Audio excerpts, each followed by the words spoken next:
actually go say hi to Xiangling first.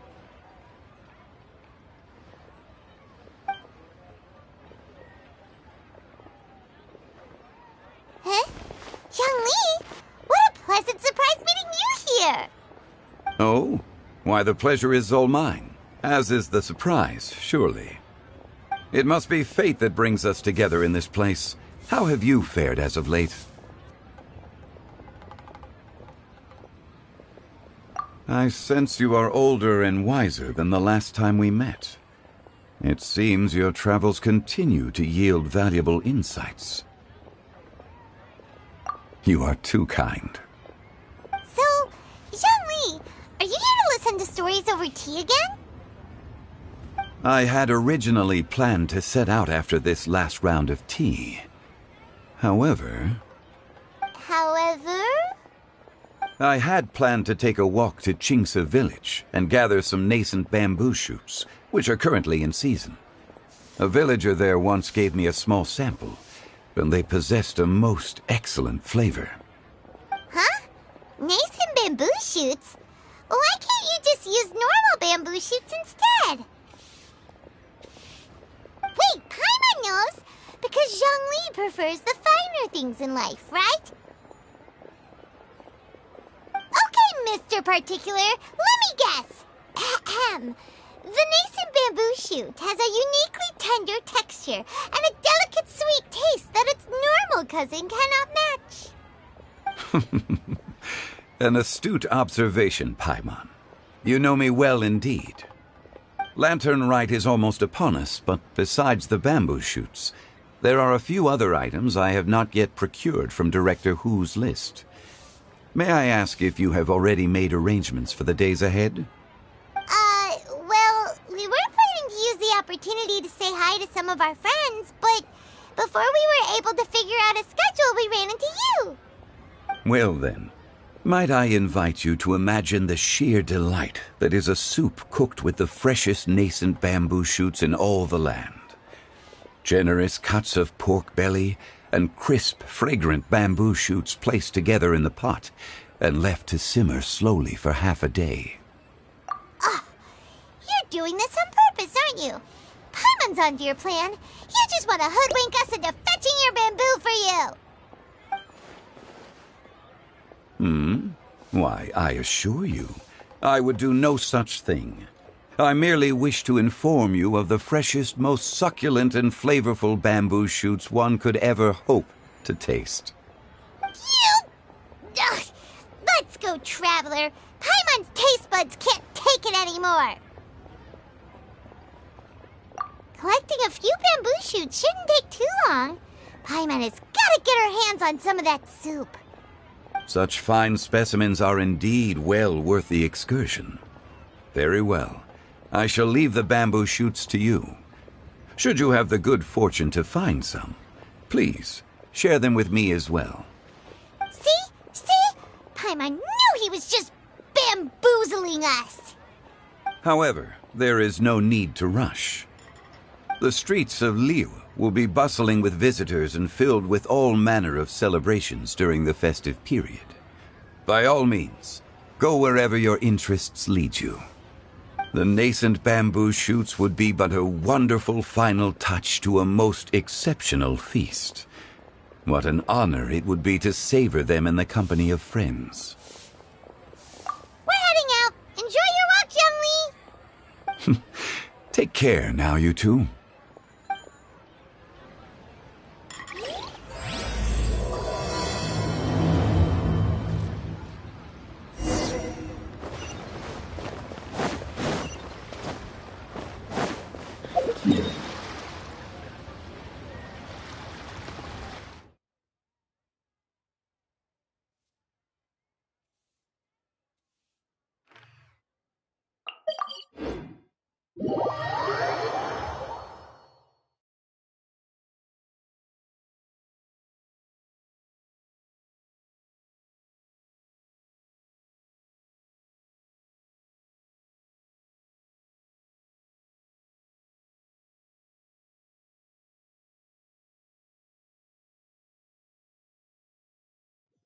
Bamboo shoot,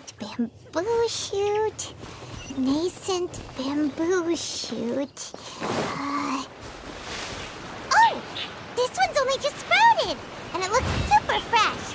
Paimon thinks this is the one.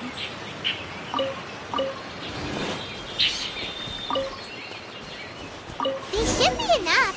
Let's head back. Help! Help! Did you hear that? Someone's calling for help. It's coming from over there.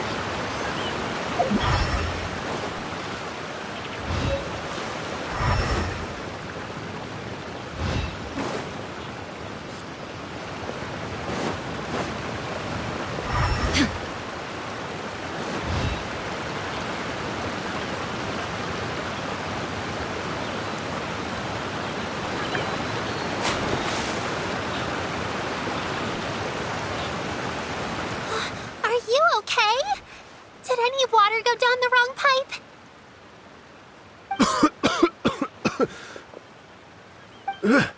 I think I'm okay now. Thank you so much. That was scary. Well, at least you're all right. All thanks to your savior here. Oh, a little girl? Greetings, everyone. My name is Yao Yao. It's a pleasure to make your acquaintance. Whoa, she's so well-mannered. My name's Paimon, and this is the Traveler. I'm Dvorak, a musician from Fontaine. I came through Stone Gate intending to head towards Liyue Harbor, but then I became captivated by the beautiful scenery, and before long, I was completely lost. Just now, I was so mesmerized by the waterfall that I slipped and fell into the water. If it weren't for Miss Yao Yao's help, I shudder to think what might have happened. It's all right, Mr. Dvorak. The splashing around the bottom of the waterfall means the stone path is always wet and slippy. You definitely have to be careful. Next time you're exploring an unfamiliar environment, try to focus on what's right in front of you. Don't let your mind wander. As long as you watch your step, accidents like this won't happen anymore. Yes, ma'am. I understand. I'll remember to be more careful next time.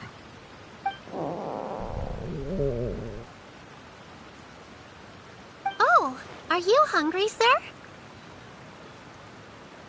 Oh, I'll be fine. Please, sir, it's quite all right. I was born and raised here in Liyue. It's only natural for me to extend my hospitality to any guests who are passing through. I expect you still have quite a long journey ahead of you. It's very important to keep your energy levels up. I still have some lotus flower crisps left in my backpack. Why don't we split them between the four of us? Aw, what a thoughtful kid! She even has some for Paimon! You're welcome. Mmm, so tasty. If only there were more. Having a healthy appetite is a good thing. It means Paimon's still growing. If I'd known I was going to run into you, I would have made a second batch. Hope you're taking notes, Traveler. This is how you treat your Paimon. What do you think, sir? Are Liyue's snacks to your taste? I wonder if they're not sweet enough. No, they're perfect. When I was traveling through Mondstadt, I had a chance to try one of their moon pies. It had a meat filling, unlike these crisps. But apart from that, it seems like they follow a similar cooking process. Both are delicious in their own way. As for Fontaine's cooking, though, it's been a long time since I've had a taste of home. Sounds like you spend a lot of time on the road, huh? I do. It's part of my job. I'm one of the main organizers of the Iridescence Tour. Iridescence Tour? The Iridescence Tour is one of the biggest music festivals in Fontaine. We're looking to expand, though. Our aim is to hold a festival in every nation. At least, all the main organizers share this goal. Unfortunately, It's a long story, so I'll spare you the details. But anyway, so the main reason I'm traveling all around Tavad is to promote our music festivals. But I have some personal reasons, too.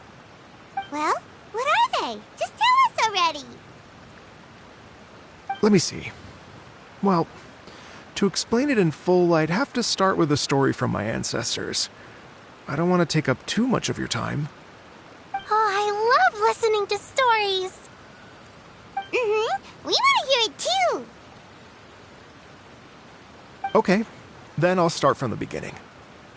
The story goes that my ancestor, who was also a traveler, once slipped and fell into a lake during his travels. As he was sinking and gasping for breath, he heard a wondrous tune in the air. They say it was the most beautiful, moving melody he had ever heard.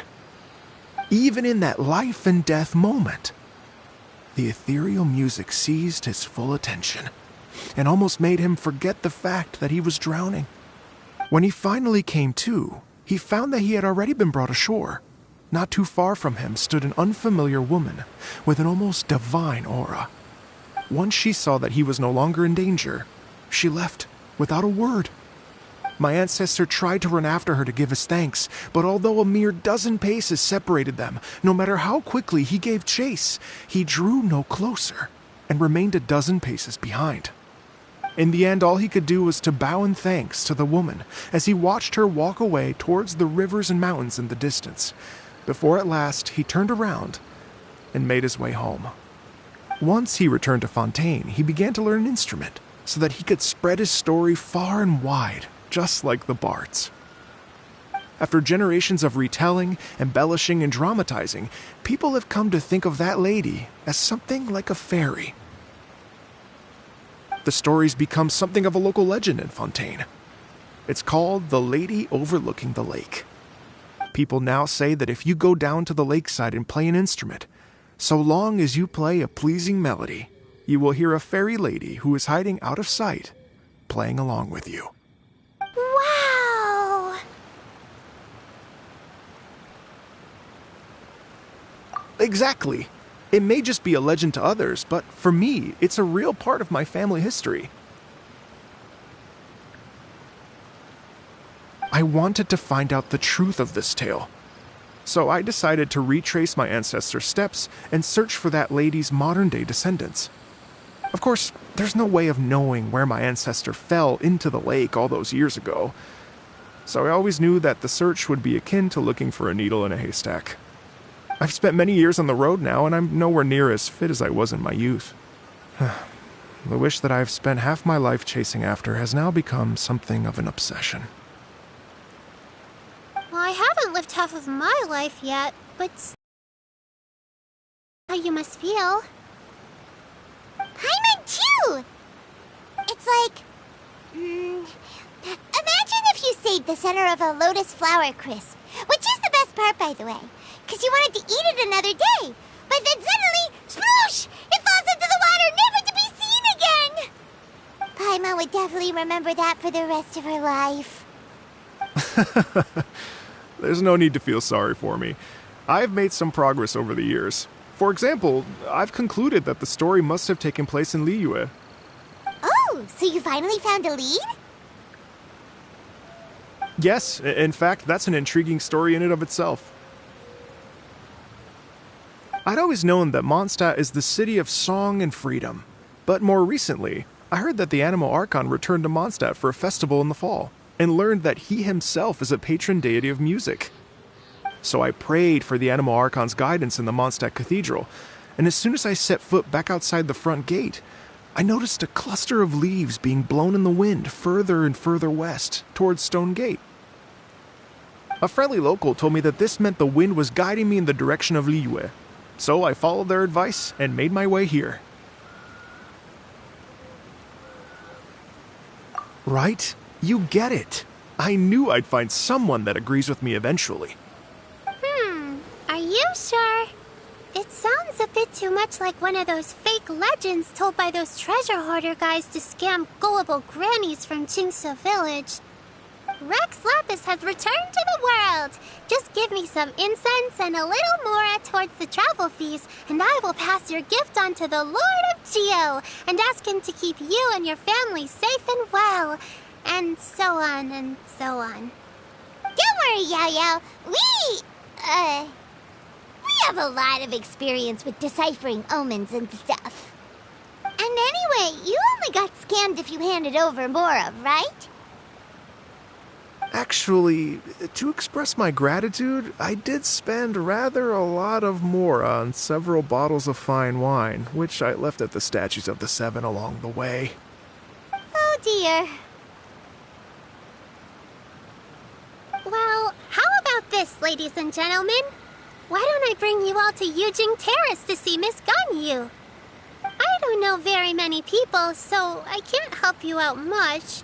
But Miss Ganyu and the Qixing know just about everything. If you've been scammed, they'll help you get your Mora back. And if the wind was telling the truth, and you want to keep looking for that lady's family, they'll be the best people to ask. But you've already helped me so much. Well, I was going to take some new medicinal herbs and plants I picked to Miss Ganyu anyway, so it's no trouble at all. You know what? It's been a minute since we saw Ganyu too. It sure be nice to pay her a visit before Lantern, right? All right. Well, my sincere thanks to you all. I will never forget your kindness. Okay, everyone. Please follow me. I'll be your guide. Remember to watch where you're going, okay? Uh-oh. Paimon's out of a job. Oh well. Paimon will just be a cheerleader instead.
Liyue Harbor looks very different from when I came last.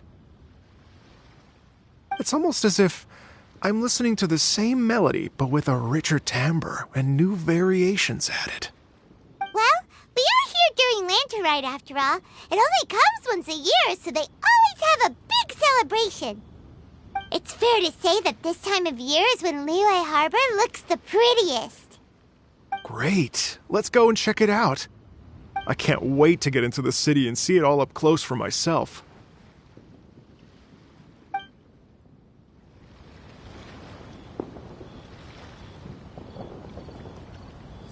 The streets are breathtaking. Smiles and laughter everywhere I look. It's contagious. I can almost feel the music in the air. I have the urge to start waving my conductor's baton.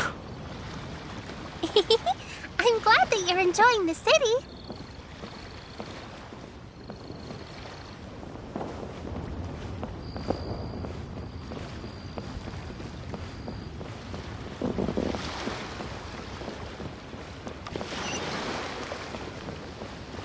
We've got a bunch of interesting gadgets, all from my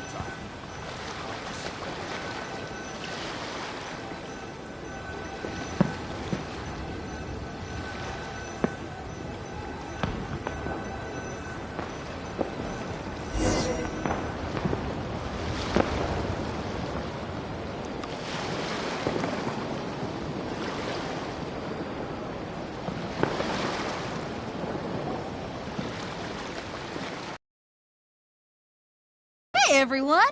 Fancy meeting you all here. What a nice surprise. Hello, Xinyan. Let me introduce some new friends. They are... Traveler, Paimon, and Mr. Dvorak, right? I've known them all for quite a while. When I was last here to advertise a Liyue stop for the Iridescence Tour, Xinyan was one of the few people willing to give me the time of day. Well, feels like I've been chasing this Iridescence Tour bandwagon halfway around the world, but I keep getting stood up. What's going on, Mr. Dvorak? I'm so sorry, Xinyan. We've had a string of terrible luck recently, and every time we've tried to put on a show, something or other has come up to stop our plans from materializing. Is that right? I guess it can't be helped. So, what brings you to Liyue Harbor at this time of year anyway? Thinking of putting on a music festival during the Lantern Rite celebrations? A Lantern Rite music festival?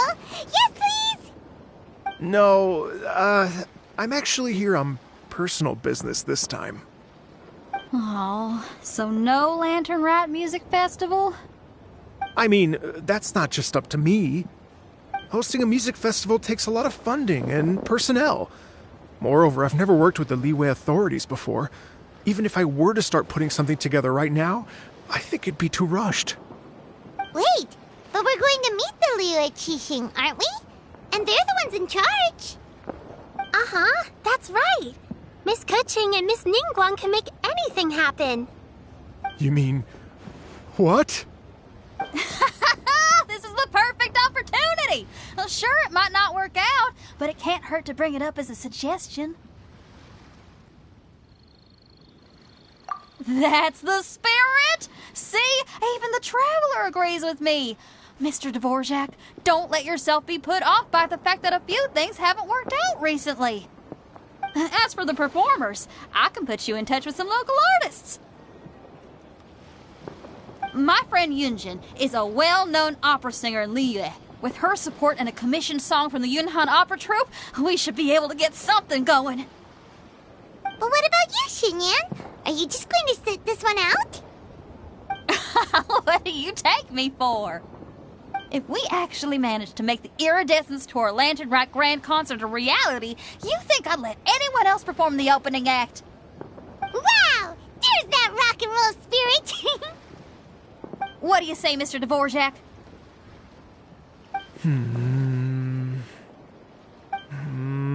Okay. I'll give it a shot. But the opening act is not something to be chosen lightly, Xinyan. I will judge your work by the strictest of standards, so please make sure you are fully prepared. Are you kidding? I thought you'd never ask. Whew, guess my shopping time's getting cut short. I'm gonna head back right away and start working on this. Yao Yao, if you run into your senior on the way to the Qixing, please send her my regards. Okay, I promise I will. Good luck with your music, Xinyan. You've got this, Xinyan! So about the senior of yours Xinyan mentioned just now, is that anyone we know? Yes, it's Xiangling. She's mentioned you two before. Xiangling's always thinking about cooking. Whenever she gets scrapes or burns, she just leaves them to heal by themselves. She definitely needs someone around her to look after her. I've got a bunch of I know you must have looked out for her a lot too in the time you've known her. So, thank you for that.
this is a peaceful neighborhood.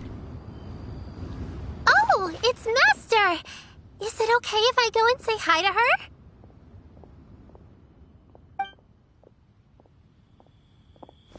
Oh, calm down now, dear. I'm not about to run off anywhere. I'm not a bundle of energy like you. I haven't seen you in days, Master! I've missed you. Oh, bless you, Yao Yao. You do say the sweetest things. Ah, look who it is. Visiting friends during the lantern rite, are we? You're half right, Madam Ping. We were also trying to help out Mr. Dvorak over here.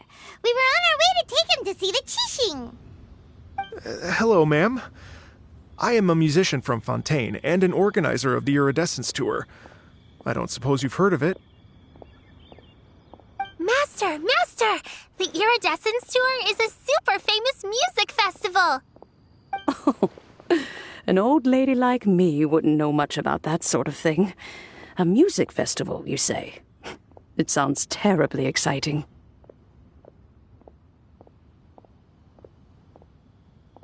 Oh, right! Madam Ping, how would you feel about that? You're an elder of Liyue, and you know all about Liyue's cultural traditions. Hearing your thoughts would definitely help us figure out how best to approach it. For example, do you think it might be a bit too modern, or is there any other issue? Why, not at all. Music pays homage to history and culture, and it can also be a bridge between different civilizations. Times change, and the music enjoyed by the youngsters of today is no doubt very different from the tunes I was accustomed to in my youth.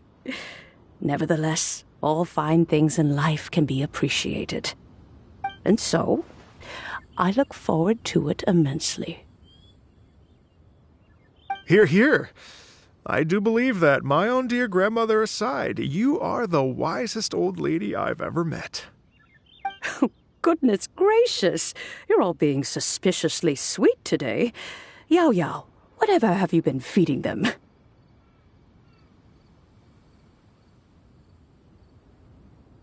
Master, you're in such a great mood today. You're even cracking jokes with the rest of us. Oh, well, I'm sure you must have plenty to be getting on with. Yes? Run along now. Don't let me hold you up. Thanks, Madam Ping. We'll see you again soon.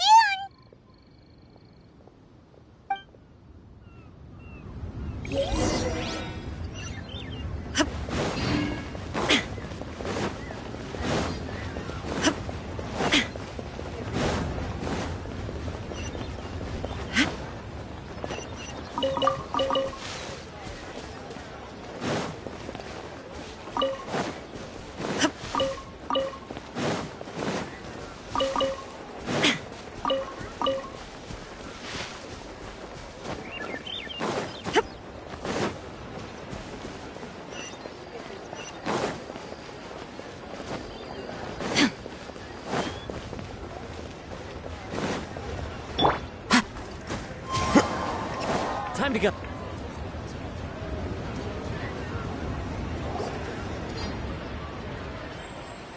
And when you meet with the Ministry of Civil Affairs, please remind them that the festivities are not an excuse to procrastinate their work. Understood, Miss Ganyu. I'll take my leave now.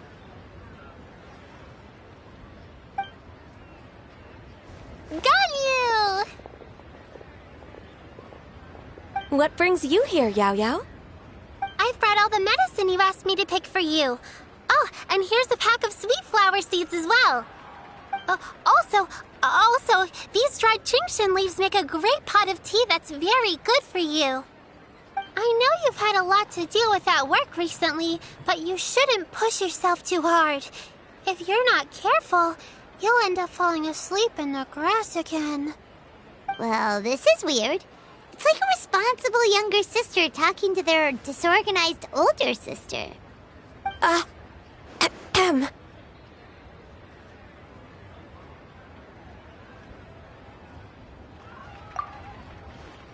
Thank you, but Paimon's criticism is quite valid. I do have a tendency to neglect matters outside of work, and that's something I should improve on. Oh, my apologies. I don't believe we've been introduced. Ah, Paimon will do the honors.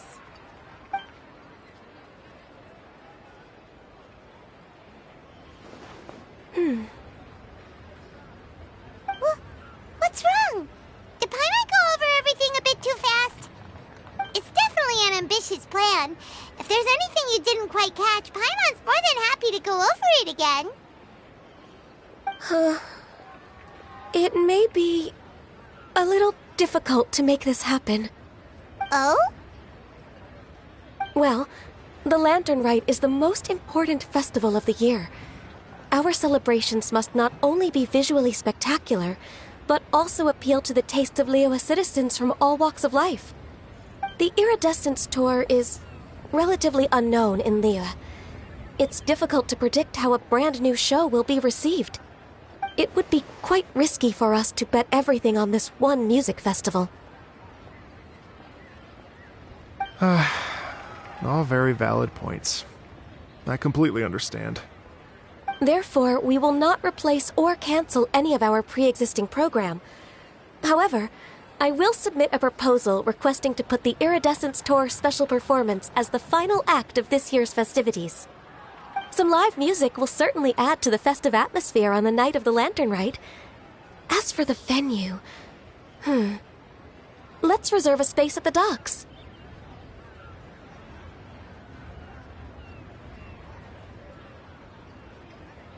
Yes, my thoughts precisely. Now I just need to take some time to give this proposal some polish. As long as I clearly lay out the pros and cons, and highlight the key points of the proposal, given that Ping and the Traveler have both given the idea their blessing, I'm confident that Qixing will be sure to give it serious consideration.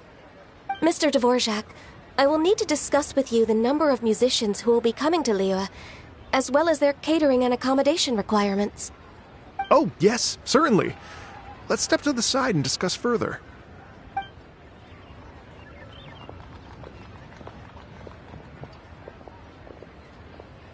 As soon as there's work to do, Ganyu's as diligent as ever. I couldn't agree more. Master once said that everyone has things that they are good at and things that they are less good at. So, with that in mind, Ganyu shouldn't feel compelled to become perfect at absolutely everything. I'm good at taking care of people, so that can be left to me. Wow. Hey, Yo-Yo, can you take care of Paimon too? Paimon's getting hungry again. I'm afraid my backpack's empty now, but if you let me know what you like, I can bring you some of your favorite dishes next time we meet. Apart from lotus flower crisps, what else do you like? Anything sweet, and anything that's made from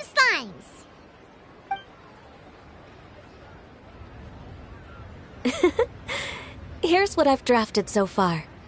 Anything else you want to add? No, this is excellent. I'm racking my brains, but I don't think you've missed a single thing. Perfect. Then we'll leave it as is. I'll go make an official copy. Oh, perfect timing. We were just wrapping up our discussion here. Not at all. Every second counts for a complex proposal such as this. I will inform the Qixing of this development immediately. Please give me a moment to pass on the message. Yao Yao, thank you for bringing my herbs. I will make sure to take them. Remember to make tea from them first, Ganyu. You mustn't just chew them raw. I will. Okay, I should be getting back. If Yao-Yao stays out for too long, Mom and Dad will be worried sick. Everyone, I'm sure that the music festival will go off without a hitch, so don't worry. And in case I don't see you before, I wish you all a very happy Lantern Rite. Thank you, Yao Yao. Happy Lantern Rite to you, too. We should go get dinner together sometime!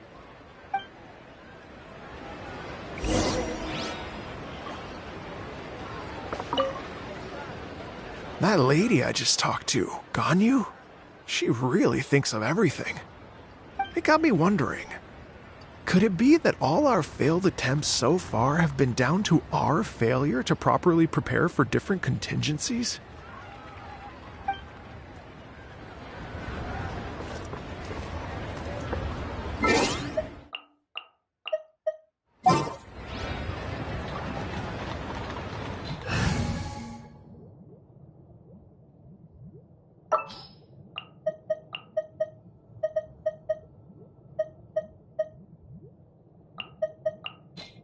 Yeah, let's go on a big adventure!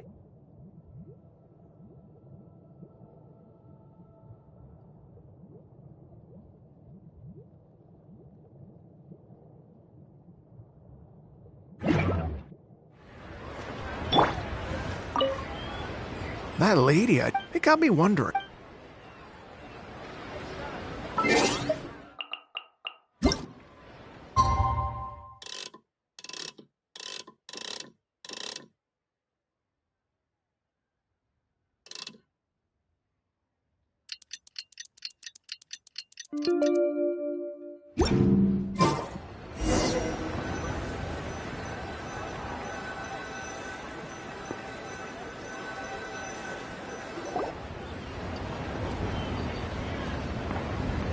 Greetings, Traveler, Paimon, and Mr. Dvorak. Call me Kuching. Ganyu has brought me up to speed on everything. I'll get straight to the point. The Qixing have approved Ganyu's proposal. Over the next few days, I will be working with Mr. Dvorak on behalf of the Qixing to facilitate the organization of this concert. Yay! That's awesome! Please. The Qixing have a duty to deal with matters such as these. We have merely moved things forward to the next step.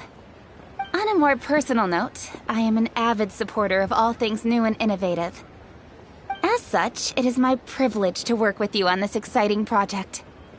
Thank you so much, Kuching. I'd become quite discouraged after our recent failures and was expecting the same outcome once again, so I didn't dare to get my hopes up. Never in my wildest dreams could I have imagined this going so smoothly. It's like a dream come true. Right, time for me to call in the performers. To stage a concert at a high-profile event like this is a rare opportunity. We'll make sure it's a night to remember. Yes! Our music band's finally getting fired up! Yes, indeed. I know exactly what I'm doing from here. For a musician, music will always be the language they are most fluent in.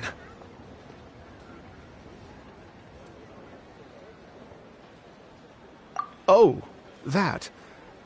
Well, that can wait for another time. Oh. Ganyu? What's wrong? They told me all about Mr. Dvorak's situation, but I was so engrossed in drafting the proposal that I forgot all about it. Oh, that's quite all right. I don't even know what the person I'm trying to find looks like, so it was always going to be a long shot. Don't worry about me, Ganyu. Your time and energy are needed elsewhere. I'm sure you already have plenty to deal with between this concert and everything else going on during the Lantern Rite. Thanks. It was just that I had a few initial thoughts when I heard your story. For instance, I wonder if this lady your ancestor met might have been an Adeptus. What do you think? To tell you the truth, Mr. Dvorak, I am somewhat related to the Adepti myself. I am part human and part Qilin. The Qilin is an illuminated beast. I know how important your quest to get in touch with your roots must be to you, because I've been there myself before, trying to find out where I belonged. Did you say the Adepti? And you're illuminated beast? Part Qilin? Are you telling me all the rumors of the Liyue Adepti are real? So it's not just artistic license? You bet they're real! Trying to track them down is tough, though. Like Julian Karst itself. There's nothing specifically stopping you from going there, but getting in and out of there is quite an ordeal. Yes. Anyway, if you're looking to uncover a lost melody or shine light on a forgotten aspect of Liyue's cultural history, I'm probably not the best person to ask. But if it's a person you're looking for, then I just might be able to help. I see. I think I understand the situation now. In that case, Ganyu, shall we divide the work between us? Yes, that was also my thought. Great. So Mr. Dvorak and I will concentrate on things here in the city to make sure the concert goes according to plan. In the meantime, Ganyu will reach out to our network and try to find the person he's looking for. How's your workload at the moment? Will you be able to make time? I can probably get through everything in 2 days, as long as I don't sleep. Wait, what do you mean as long as I don't sleep? Even for someone with illuminated beast blood in their veins, working for such an extended period without a break will take its toll on your health. Somehow that does not sound persuasive coming from Kuching. Be it but 3 moons from the start, he who returns is not he that departs. Even I know the importance of maintaining a healthy work-life balance. In that case, 3 days.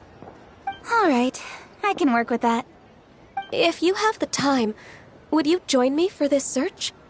You're well known to many of the Adepti and respected among the people. I'll feel much more at ease with your company. Okay, then let's meet back here in 3 days. Watch this space, Mr. Dvorak. We'll get to the bottom of this. You're all so helpful and kind. Just think. Imagine if we found the Adeptus lady, or one of her descendants, and got them to come to the performance. Wouldn't that be amazing? It'd be such a happy reunion. And that's exactly what this festival's all about. You're right. Okay, I'm gonna pull out all the stops to make this lantern rite a true extravaganza. We should probably get going. Mr. Dvorak, could you come with me to confirm the site? Ooh, we're coming too!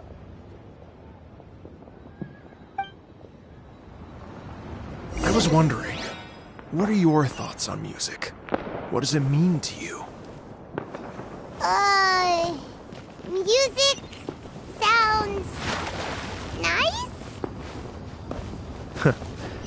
Truth be told, the question of what music means to people is one that I've been pondering for quite some time. Let's revisit this question after the concert.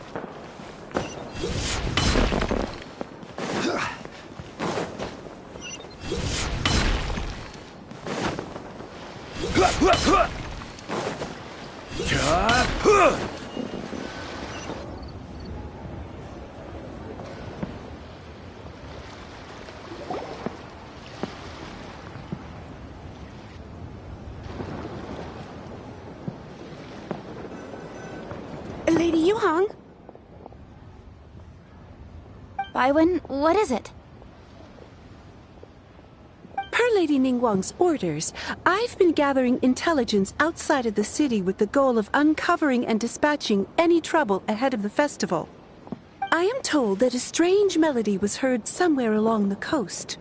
I was wary of investigating further on my own, so I was just on my way to report this incident to Lady Ningguang.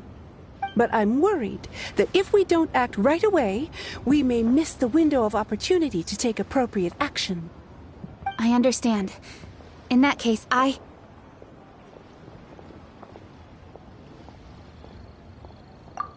Kuching, you're busy enough as it is. There's a ton of different things in the city that needs your attention. Leave it to us. Don't worry. Whatever it is, we'll definitely be able to handle it. Well, he will handle it. With the Traveler on the case, it's as good as dealt with. Thank you. This will be a great help. I will inform Lady Ningguang about the situation. Once it's resolved, please come and find me again at Yujing Terrace and let me know. Will do! And say hi to Ningguang for us! you have my thanks too. Stay safe and come back as soon as you're finished. Good luck.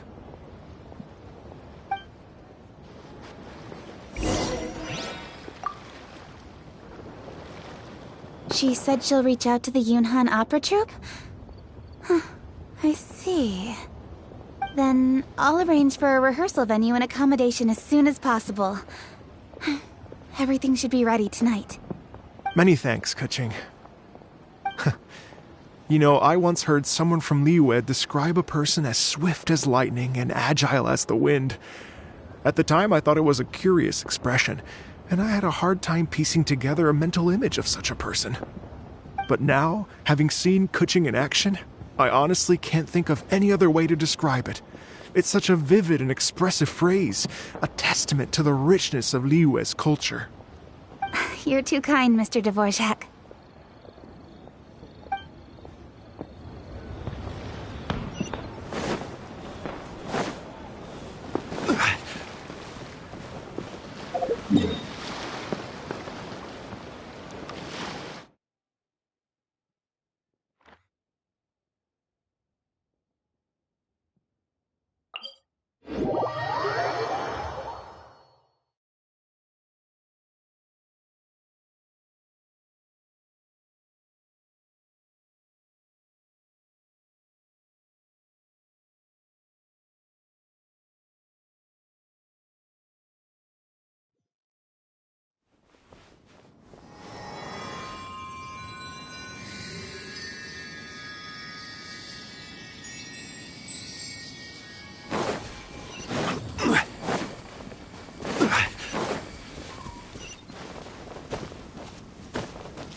The strange tomb is coming from around here, right?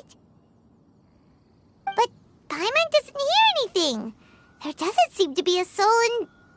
I was just wondering who in their right mind would come out to a place like this. So, it's you two.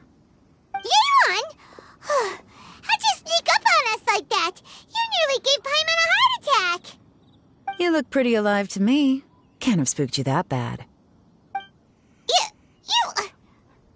Fair enough. Ah, you're here for that too? Saves me a bit of explaining. Come with me. I've already reconned the perimeter, so we should be safe.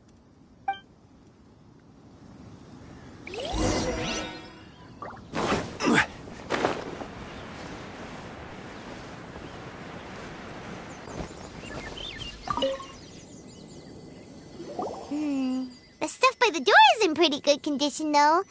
It can't have been too long ago that someone was last living here.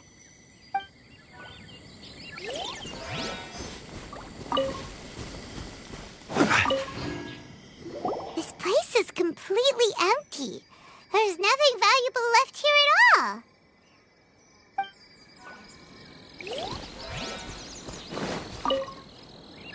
The doors and the windows are all fine, so there definitely wasn't a break-in.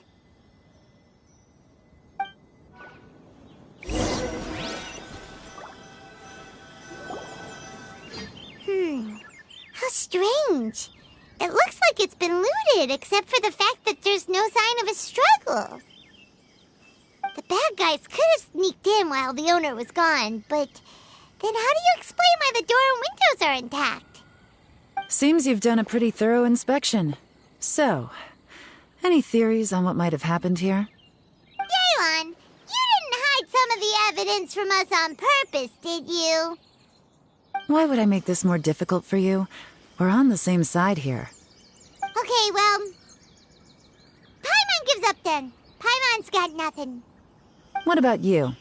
Give up as well?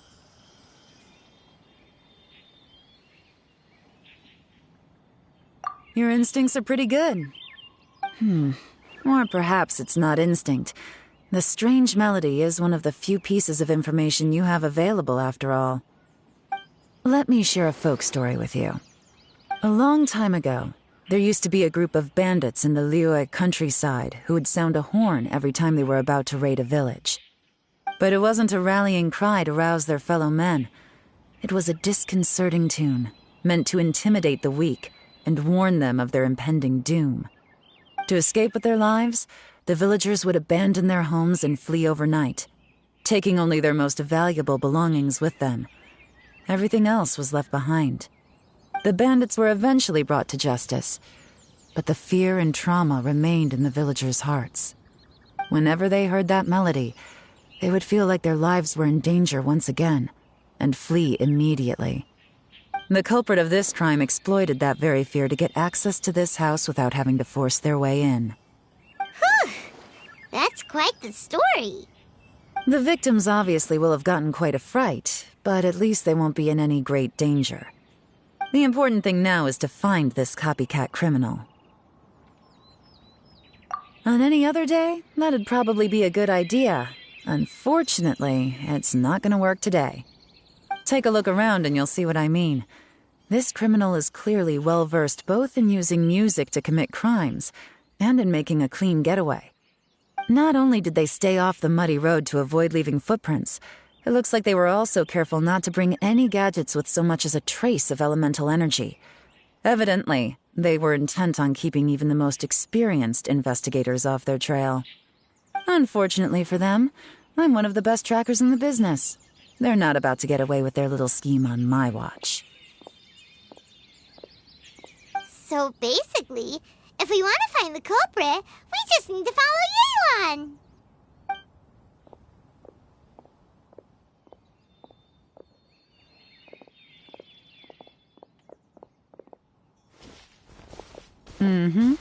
As long as you can keep up.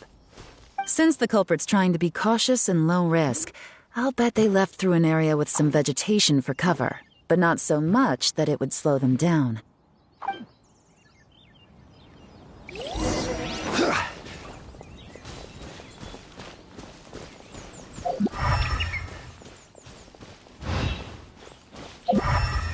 Here, look at this. These tracks are superficial, but they definitely didn't occur naturally. Something heavy was being dragged this way, meaning we're headed in the right direction.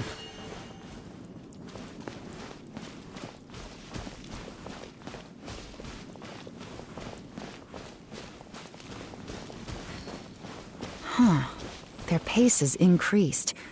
Normally, people carrying a heavy load slow down as their journey goes on and they start to tire.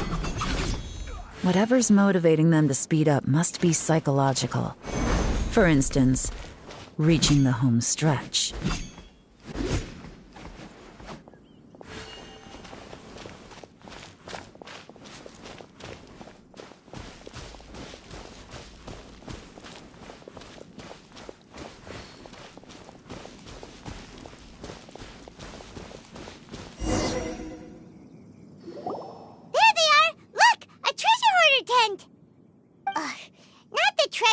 Again, and so close to Lantern Rite, too. 'Tis not the season for their antics. Come on, let's round them up.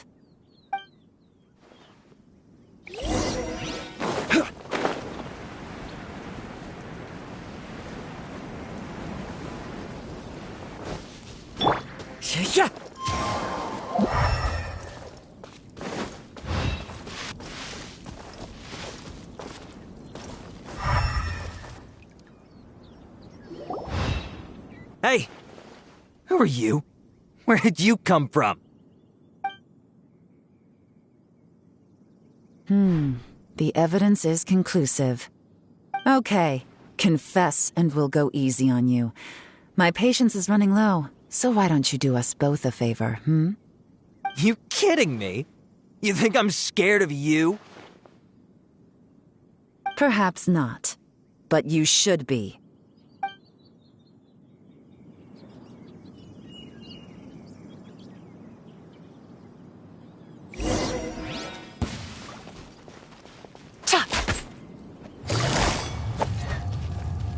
Busted! You're open! Quietly. Curses. Seems like you're not all talk after all, but there's no going back now. Better up my game.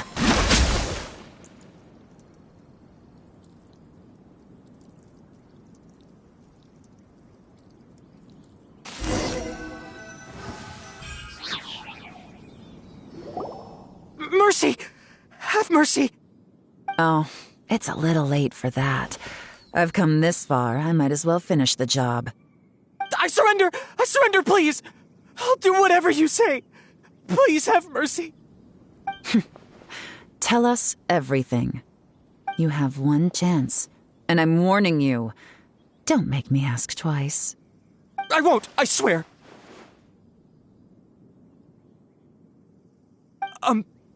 So Lantern Rite's nearly here, and like a lot of people, I wanted to buy a few nice things.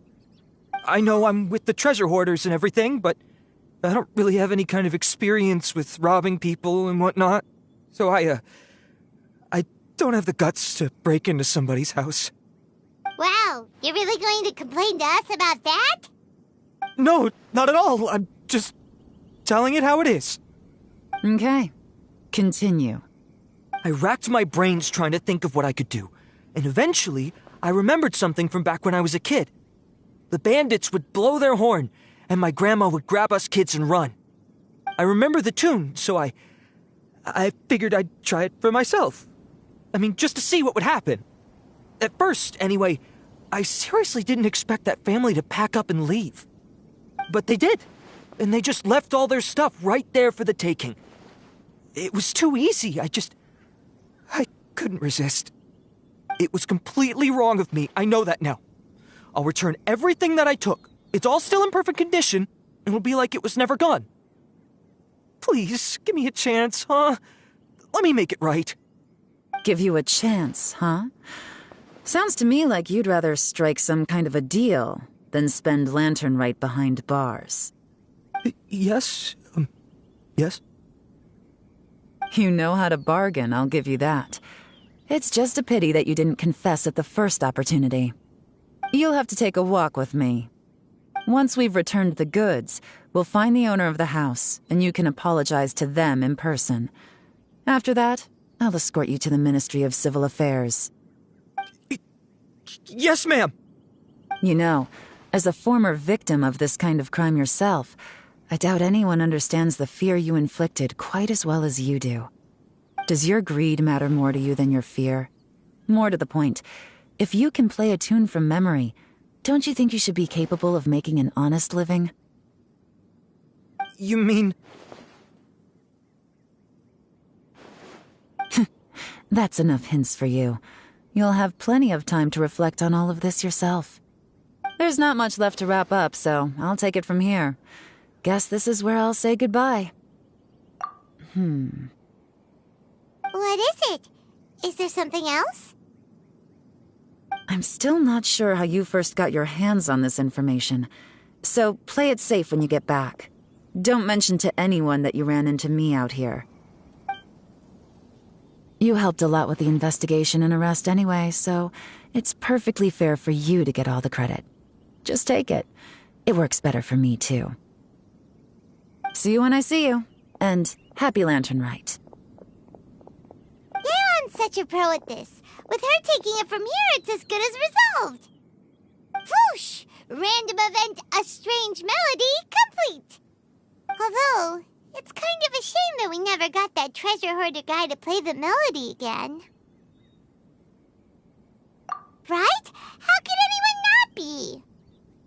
When we were chatting with Mr. Dvorak, music seemed like such a positive thing. And most music is, right? It can help us relax, feel all warm and fuzzy, recall happy memories, or even just think happy thoughts. Paimon never imagined that music could be used to commit crimes. Oh, really? Huh. Makes sense. Paimon's musical understanding improves again! Well, anyway, now that everything's resolved, let's get back to Liyue Harbor. Byron's still waiting for us with our random event rewards.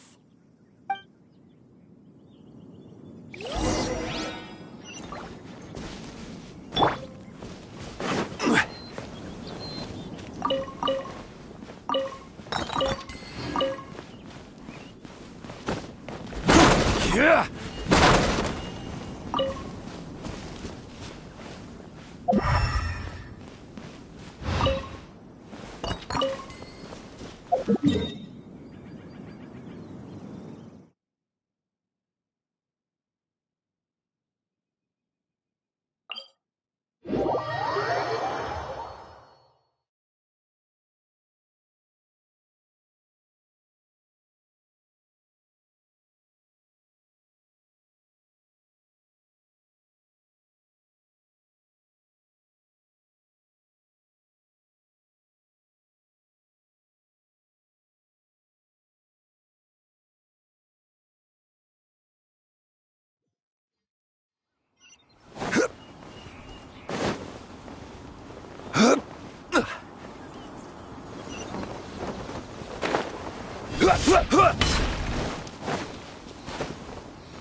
Byron, we're back! Everything's all sorted!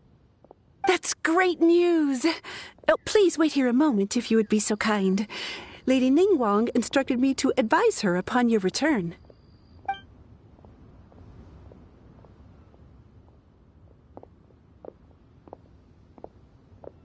My greetings to both of you.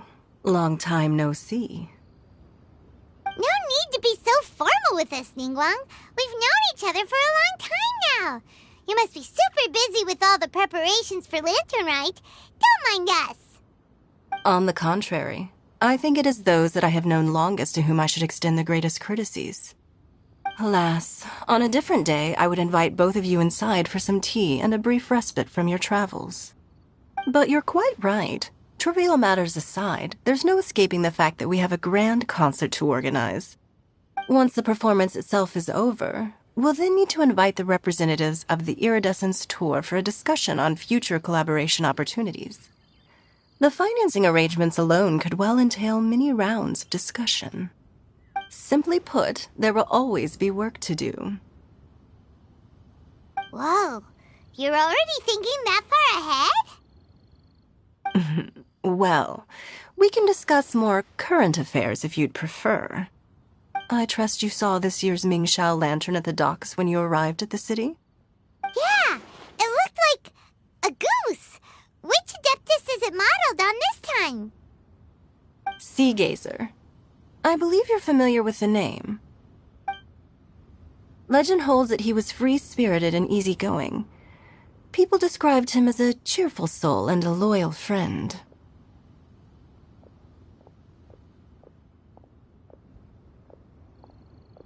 On this marvelous lantern rite, we pray that the fallen heroes may be guided home.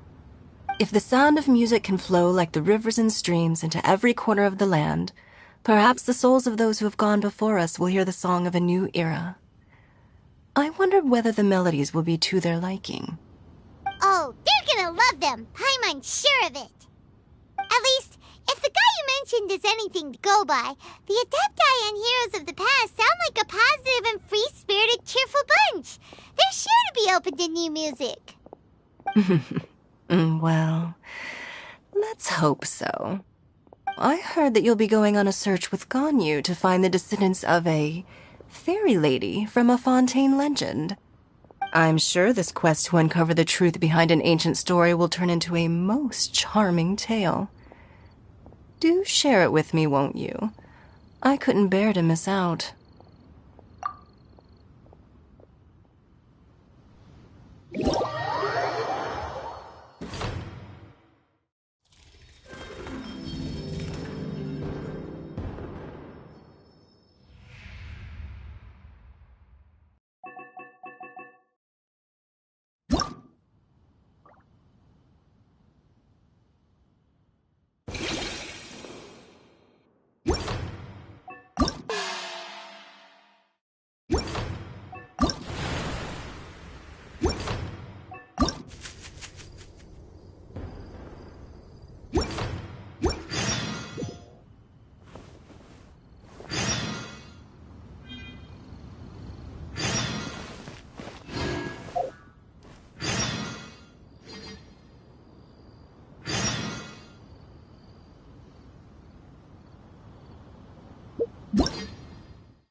Every journey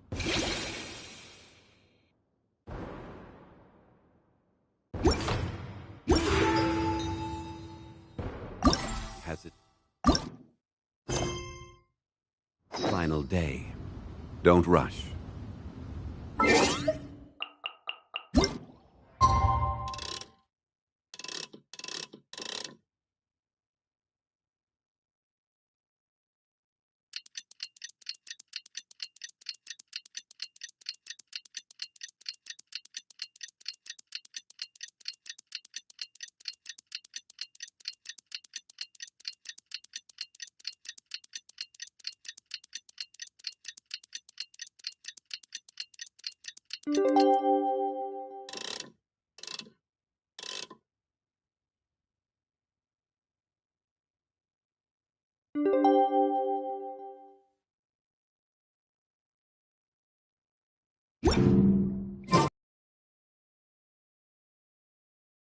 Ganyu, let's head to Eugene.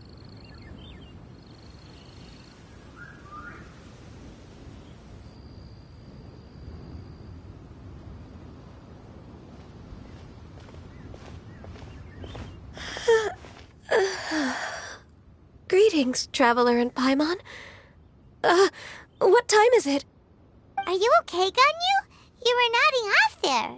Didn't you sleep well last night? I'm fine. Don't worry about me. Let's discuss the matter at hand. Since last time, I've been thinking a lot about the story Paimon told me. In essence, someone rescued a drowning man and performed some music. If that were all there was to it, it could have been many people, human or Adeptus. But the tune was allegedly so wonderful that the drowning man forgot about everything else, even his own impending death, and only came to his senses after being brought to shore. Perhaps there was an adeptal power at work in that music that he, as a mortal, could not perceive. Or perhaps he sensed a power surrounding him but lacked the words to describe it, not knowing where it came from. Either way, if this part of the story is true, then the rescuer has to have been an Adeptus. You really think so? But this story is all the way from Fontaine. Isn't this a bit of a long shot? Also, Paimon's really curious about how people from Fontaine think this fairy lady looked.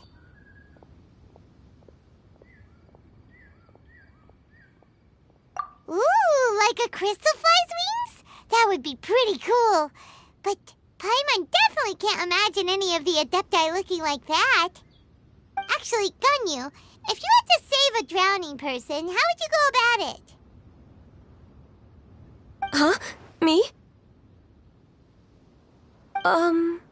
Well, I'd get them to the shore, and then I'd probably hide behind a tree and watch them for a while. Once I was sure that they were going to be okay, I'd slip away without a sound. Got it. So basically, Ganyu's the type of person who doesn't like taking credit for her good deeds. No, it's not like that. I'm just not very good at explaining things. And I also find it really awkward accepting other people's gratitude. Well, what if this Adeptus in the story had a similar attitude? That would explain why she just left without saying a word. She was probably thinking something like, one was merely passing by and saw fit to address this egregious disruption to one's graceful zithering at once. You may keep your thanks to yourself. That was actually a very good impression of Cloud Retainer, Paimon. As far as I'm aware, Cloud Retainer isn't the most musically gifted. Still, we can't completely rule her out just yet. If we set off now, we could head to Mount Outsung and ask her about it. You'll be able to confirm either way if it's her, and I can, I've been in Lea Harbor for so long now that I'm just not as familiar with the Adepti anymore. If there's anything we want to know about them, she's the best person to ask. Sounds great! And we're pretty close with Cloud Retainer by now, so we probably don't even need to bring her food this time, right? I've prepared a gift for her to mark the festival, just in case. However... Cloud Retainer spends most of her days studying mechanisms in her abode. She's on her own so much of the time that the moment she has someone to chat with, she just Never mind. I promised I'd help Mr. Dvorak, and now that I've made the contract, I can't be having second thoughts. Traveler, Paimon, let's set off for Cloud Retainer's abode. Seems like this is a tough decision for Ganyu, but she's made up her mind now. Paimon gets why she'd be so anxious. If Cloud Retainer tries to start telling stories about her again this year, we should pipe up and change the topic. Wait, did she leave already? Hey, Ganyu, wait up!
Paimon's so tired from trying to keep up.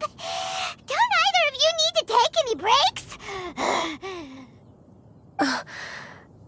I can't believe it. Cloud Retainer is not here. Huh? Did we miss her? She doesn't like to travel, so in the past, it's always been the other Adepti who come to visit her during the festivals. Somehow Paimon doubts that anything could cause serious trouble for her.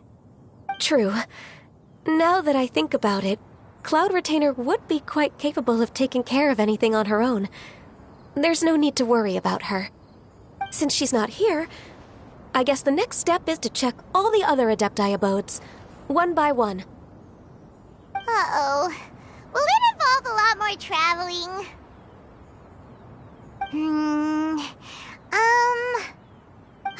Got it! Paimon has a great idea! Please go on, Paimon.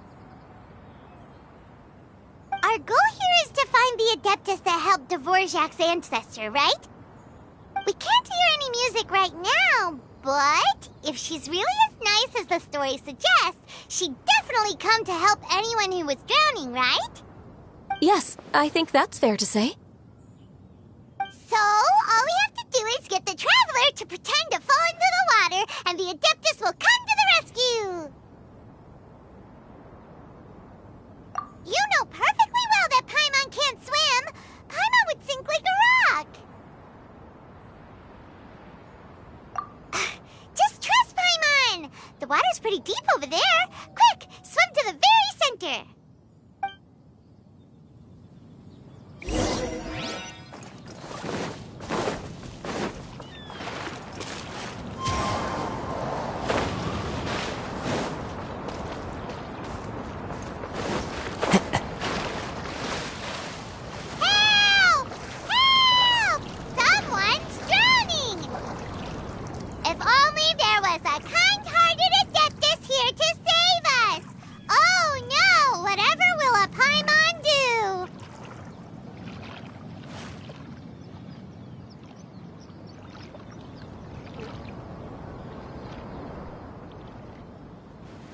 What is going on?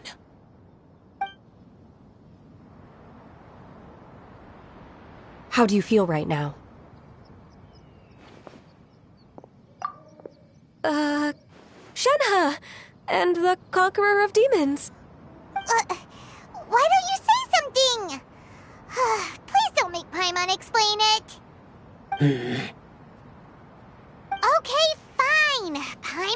explain. We're looking for an Adeptus who's good at being a lifeguard and playing music. But if the Adepti aren't gonna stay home, then how are we supposed to find them? It wasn't me. Yeah, so this Adeptus is most likely a woman.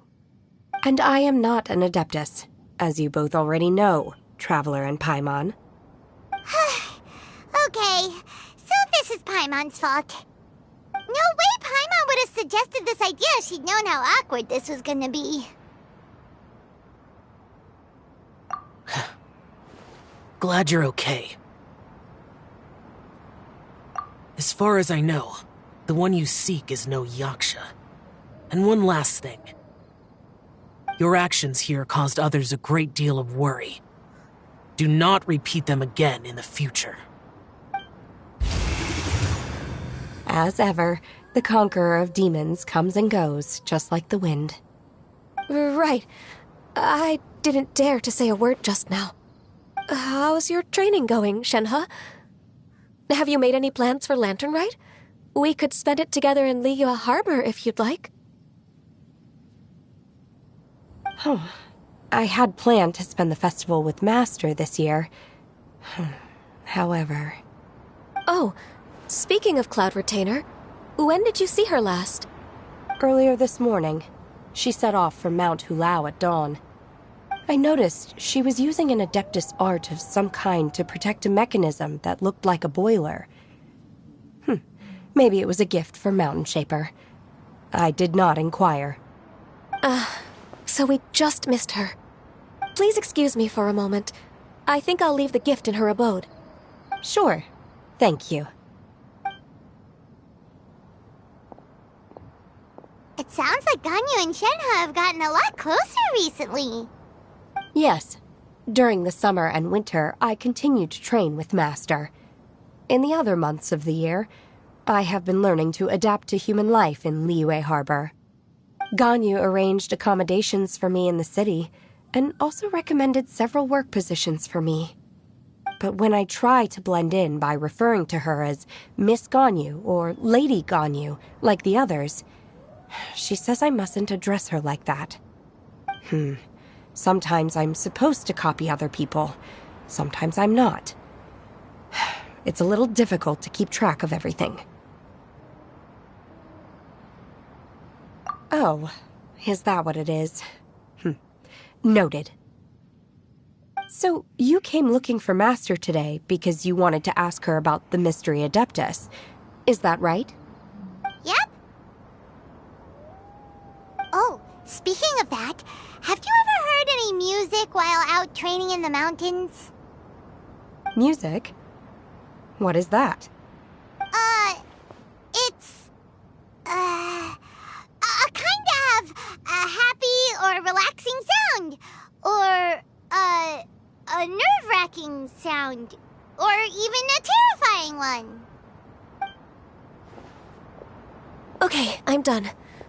I also left her a note so that she knows where to find us. We won't miss her again. Yay! That's really helpful. Thanks! We were just talking about this thing called music, and based on Paimon's description, I do believe I hear it every day. Please follow me. Oh, really? Great, let's go!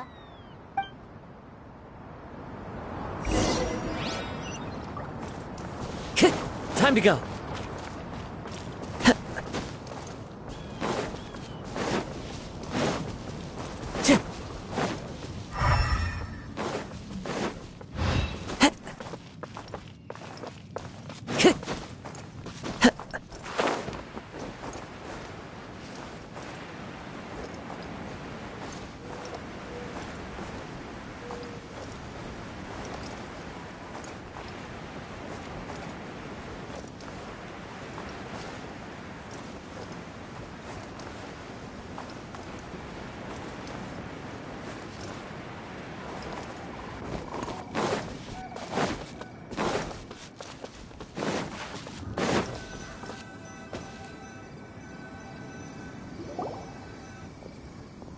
This is the place.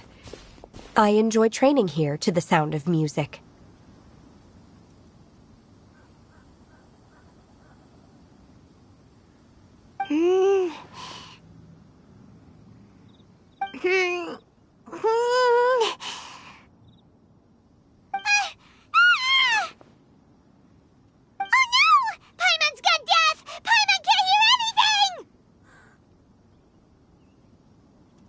Oh, whew! Paimon hasn't gone deaf after all! Paimon heard you when you just spoke. Anyway, where is this music? The faint sound of birdsong, the quiet murmur of the streams.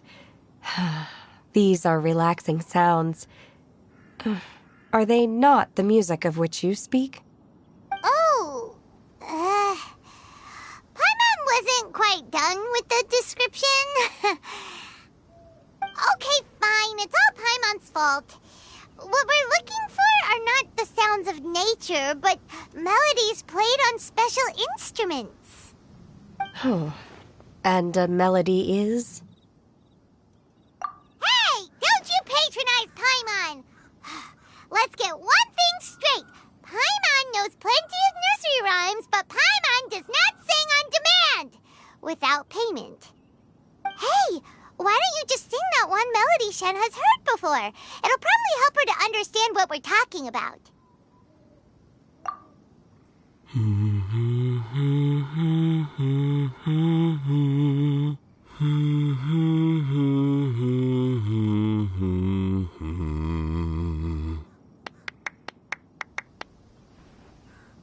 Oh, was that from the opera that Yunjin sang? Mm-hmm. That was a melody, and melodies can be called music. It felt like I was transported back to the past. In my mind's eye, I could see the Zhao lanterns lighting up the night sky again. We're all there, raising our glasses and drinking to our heart's content on the Jade Chamber. As I watched Yunjin's performance, I felt a warm sensation in my heart. And as the drink reached my stomach, it went from warm to hot. When you hummed that melody just now, feelings from a whole year ago came right back to me, as strong as they were on that day. So that's the power of music. Wow, Shenhe. That was so deep! Music definitely has the power to bring up memories. It's like a time capsule with all the special moments from our lives squished inside. What about you, Ganyu? Are there any melodies that have left a deep impression on you? I don't remember if my parents ever sang any lullabies to me. I know some local folk songs, and a few other things come to mind, too. The songs of the sailors down at the docks, the little ditties that the vendors call out in front of their beloved shops, the tunes of folk artists performing on the streets.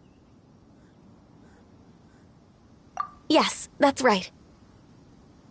In the past, whenever I heard the sound of those tunes, I always felt that they were worlds apart from me. Nenny and Liyue probably view me as a non-human. And they are right, in the sense that I never could connect with humans' artistic expression and their sentiments.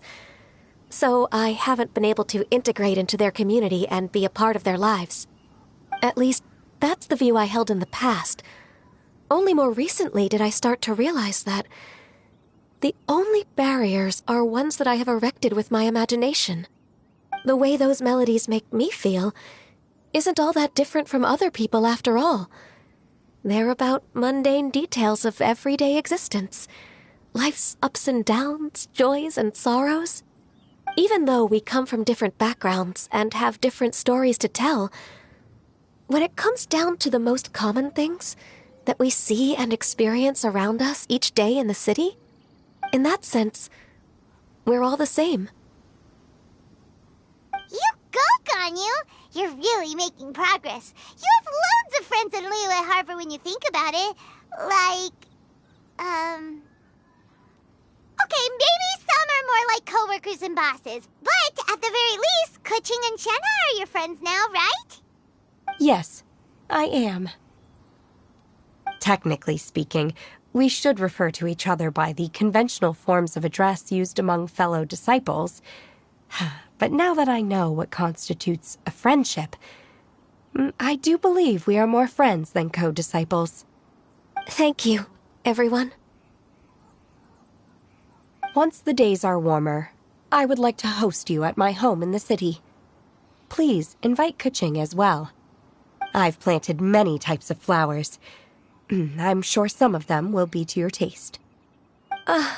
You are too kind. I couldn't possibly. Nonsense. You are my friend. I have cultivated and cared for the flowers just as you taught me. Once you've seen them for yourself, I am sure you can advise me how to do an even better job next time. I will save some for decoration. We can feast on the rest. Then, thank you in advance. Wait, what is that saying again? If you insist? Do people say that? I'm not completely sure either. It doesn't matter, okay? You got the point across. No need to split hairs. Paimon's more concerned about your idea of a girls' night out. Eating flowers? Really? Does this have anything to do with you both being the disciples of that illuminated bird? Who dares refer to one not by one's Adeptus title, but merely as that illuminated bird? Master. Our greetings, Cloud Retainer. Ah! There it is! The illuminated bird has landed! Double humph. Now she has the gall to use it rather than she, even after being chastised once already? Barely a moment has passed since we last met, and yet your impertinence has reached new heights. Very well. If you refuse to learn your lesson, one shall scold you no further. One has received your message from Ganyu. On the matter of the Adeptus you seek, one suspects to know their identity. Well, shall one lead the way? I still have to complete my training for today, so I will bid farewell to everyone here. Very well. Await my arrival at one's abode later this night. On this special occasion, you should indulge yourself with some savory dishes. If you want to release a Shao Lantern, come and find us anytime. Thank you, everyone. Happy Lantern Rite to you too.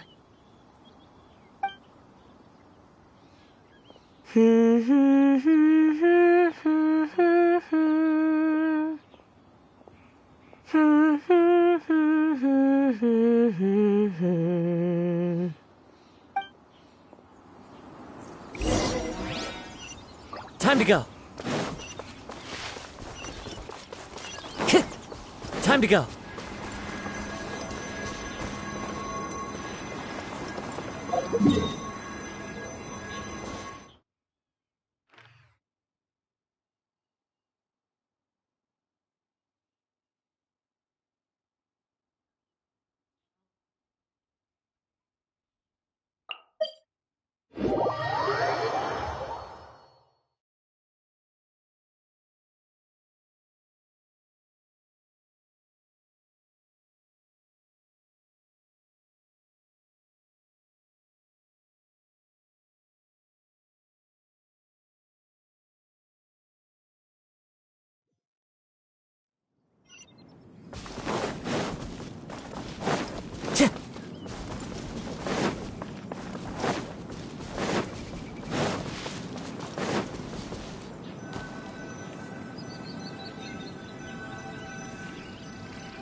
Is this Quaily Plains?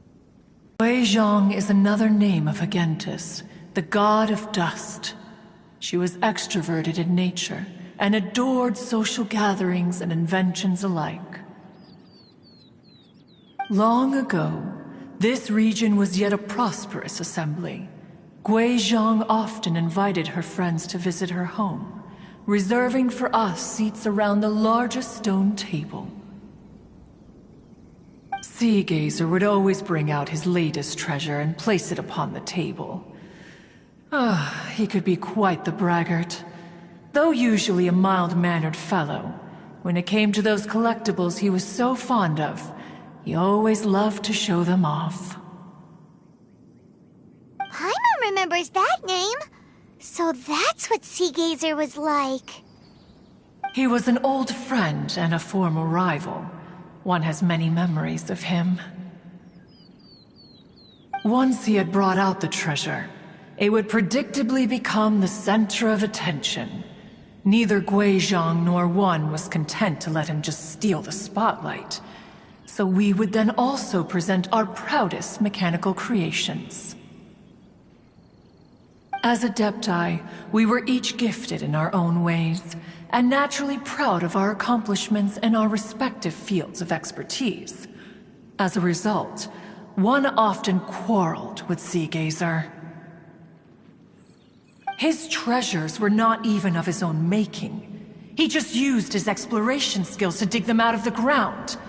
How, pray tell, could he compare to me, when every single one of one's accomplishments were crafted by one's own hand? Cloud Retainer, you are getting competitive again. One digresses. Regardless, every time an argument occurred, Guizhong would come over to watch us during our mutual lambastics. On some occasions, she would join in, and on others, she'd take one— Nonsense. No kind of nonsense were we spared. Sometimes she would brazenly opine, why argue between yourselves when neither of you could ever hope to beat me? Other times, she would make unsolicited suggestions, such as, once you two are done arguing, let's go to the foot of the mountain and grill some meat. She always sought to make everyone happy, and one must say, she had quite the gift for it. No matter what nonsense she said, one never felt bothered or offended. It also helped that she never referred to one as that illuminated bird or ladybird. Come on, get over yourself! Anyway, just as our impassioned arguments would reach the apex of acrimony, Marchosius would bring his delectable dishes to the table. Who would dare snub the stove god and his wondrous creations?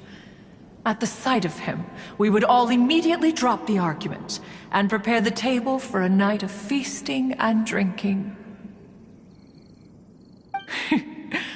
Back then, one was always bothered by how the cups Rex Lapis brought were always too square for one's taste. Can you see yourselves ever enjoying a drink from a square cup? Precisely.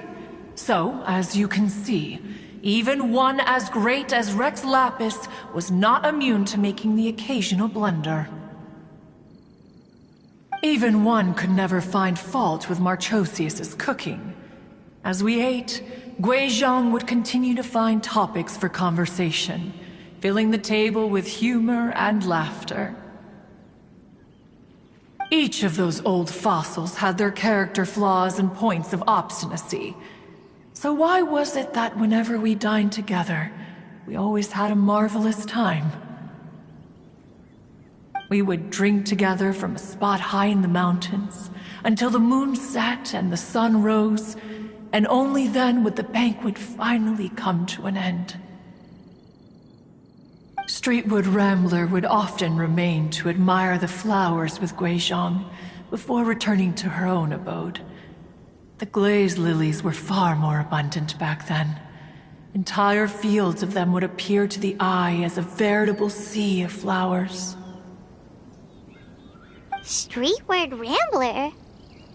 That would be Ping. You probably know her as Madam Ping. Oh, okay.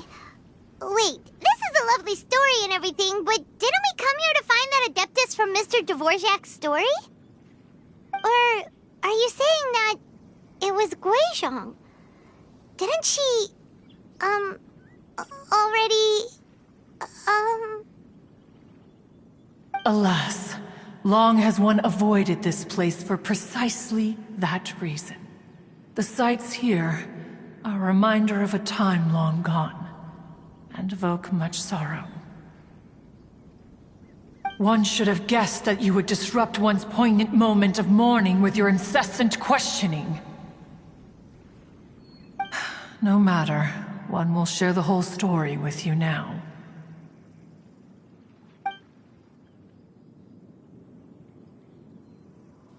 In times gone by, one quarreled oft with Guizhong concerning mechanical principles. We each had our ideals, and neither would yield. Under the pretext of a social gathering, one invited the impartial Rex Lapis to judge the quality of our creations. But Rex Lapis declared that Guizhong's Obscuro Vulpus mechanism was superior. Though one was too proud to acknowledge it, in one's heart, one knew that Guizhong was indeed the superior talent in the mechanical arts. As for the story between Guizhong and Streetward Rambler, that begins with a certain bell. In Guizhong's opinion, while mechanisms were no substitute for human composers, they were yet capable of producing simple but fine melodies. But Streetward Rambler believed music to be an expression of the soul, an emotional enterprise that could never hope to be replicated by machinery. They argued endlessly, until one asked Rex Lapis to intercede. He confiscated the bell and designated it for ceremonial use. Thereafter, one would often find them convening in the mountains, discussing music, mechanics, and all the affairs of the mortal world. But these good times were not to last. War broke out between the gods, and soon engulfed the Guili Plains. Guizhong was overpowered by the enemy, and fell in battle. When Streetwood Rambler and I arrived at the scene at long last, all that remained among the ruins was her lifeless body. After this, at Streetwood Rambler's request, Rex Lapis granted her the cleansing bell for safekeeping. To honor our friend's memory, one made a few finishing touches to her ballistic device. Many lantern rites have passed since then. Many greetings and goodbyes. Upon what do you gaze? The Guili Plains? No. It's everything.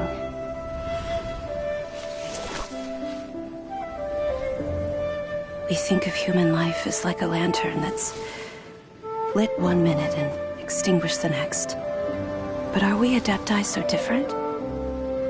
Perhaps as dust settles after a storm, we too must one day return to the world below.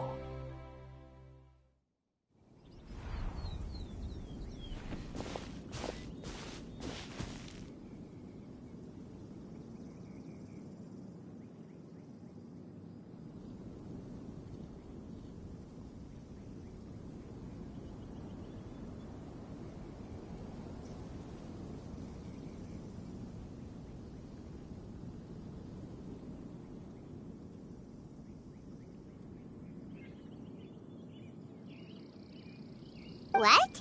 You have loads of friends, and you seem pretty chatty. Just because one is not ignorant of social graces does not mean one is fond of them. One is perfectly capable of partaking in conversation despite being introverted. But in the end, one is nothing like Streetward Rambler. She is dauntless but thoughtful, not to mention eloquent and wise. Moreover, her friendship with Guizhong was far greater than one's own. Back when they were rivals, they would often compete against one another in the realm of musical composition. That cleansing bell was one of Guizhong's proudest works, having the ability to both compose and perform. Wait, that's weird. Didn't Madame Ping say she pestered an old friend for that bell? And she also said something about being beauty when she was young or something. Streetward Rambler, a vain beauty. My foot. That bell has a sad... Clearly, she refrained from sharing with you the truth of its origins, since the right time had not yet come. As for her old friend, who else could it be? As soon as Streetward Rambler heard that a certain Zhang Li wished to borrow the bell, she realized that the man was none other than Rex Lapis, and that he had made an enormous decision. After all, we all have known each other for several millennia. Some things between us are implicitly understood. Whoa! So they were talking in secret code? Oh, Paimon did not see that one coming. Enough of your intrusions. Where was one up to? Ah, yes. One remembers now. The cleansing bell is powered by a mechanical art, and can be used to great effect as an accompanying instrument. After the passing of its creator, it was used on numerous occasions during rites of parting. But Streetward Rambler did not acquire it from Rex Lapis for the purpose of producing further funerary tunes. No. Each time she rang it, it was to play the tune that Guizhong composed on it. The two once clashed over their beliefs about the meaning of music. Who would have thought that with Guizhong's passing and Streetward Rambler's mourning, two tunes composed in discord would eventually become one harmonious composition?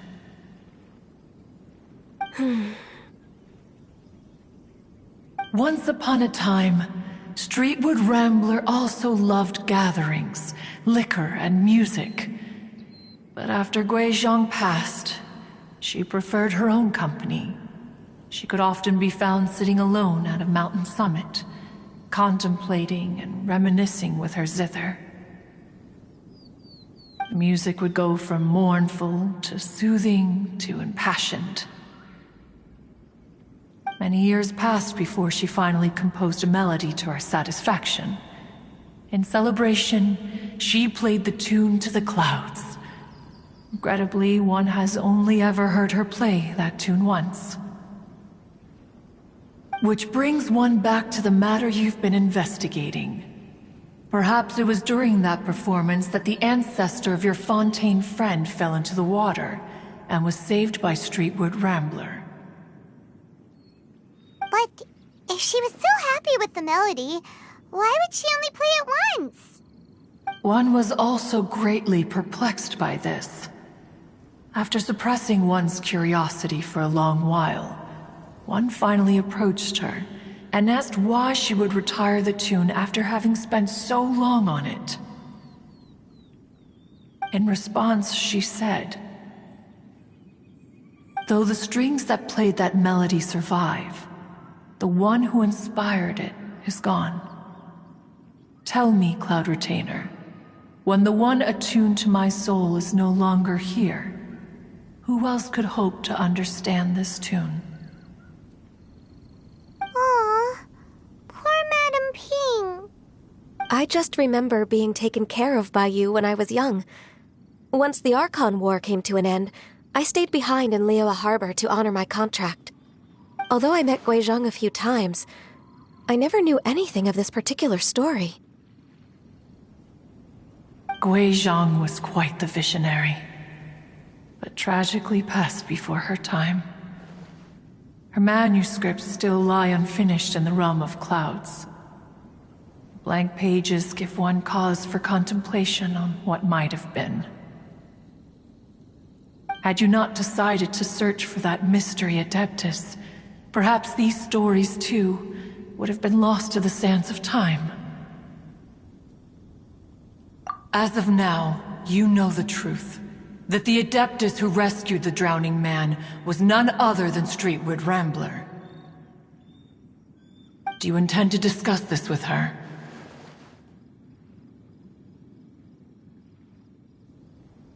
Do you mean Ping might find the topic too distressing? Precisely. The passing of our old friend is a heavy topic that both of us are usually careful to avoid.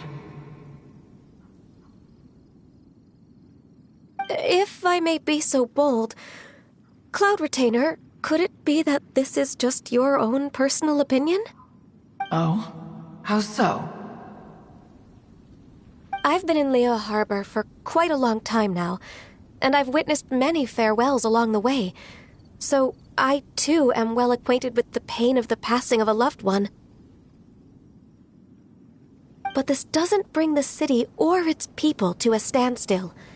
They have to keep moving forward. Someone as perceptive and wise as Ping will surely have come to understand and embrace this. Though these immortal mountains have lost an adeptus, the harbor of mortals has gained a wise elder. No loss can ever be undone, but there is always much that can still be gained. Ping has helped countless people, and will guide many others in the years to come. And all to whom she extends a helping hand become her friends. People she can admire flowers and discuss music with. Though it is heartbreaking to lose a kindred spirit, life goes on, because there are new friends waiting for you further down the road. We even asked Madame Ping what she thought about adding a music festival to this year's Lantern Rite. Oh, when we get back, why don't we just ask her if she'd like to perform? Maybe we can even get her up on stage. You youngsters and your imaginations. Why don't you come with us? It's been a long time since you last spoke with Ping, and Liyue Harbor is always decorated so beautifully during the festival period. Is not every Lantern Rite the same in this regard? Were there ever anything new to discuss? One in Ping could meet any day of the year. I disagree. Each new day and each new year is different from those that have come before. How long will you simply let them pass you by?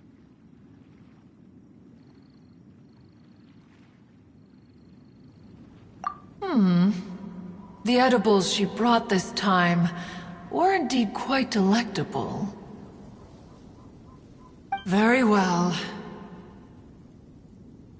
Then one will be off.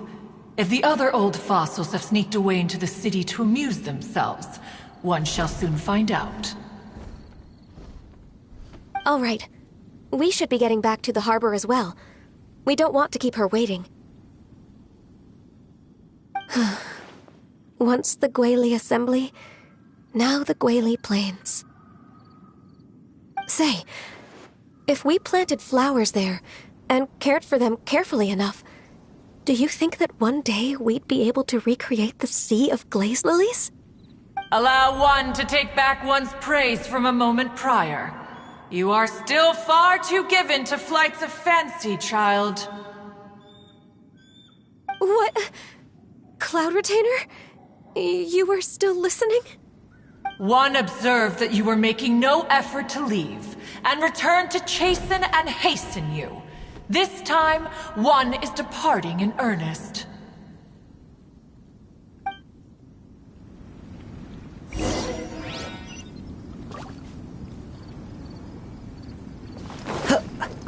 Time to go.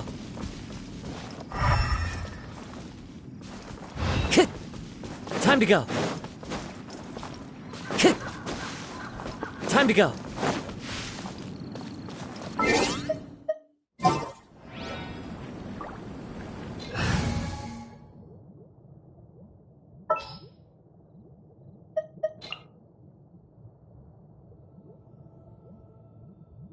Time to begin work?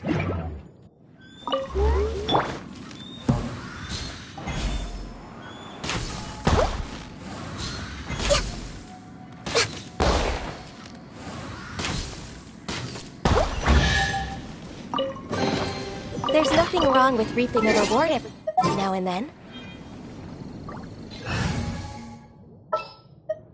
Ta-da! Clee's here!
This is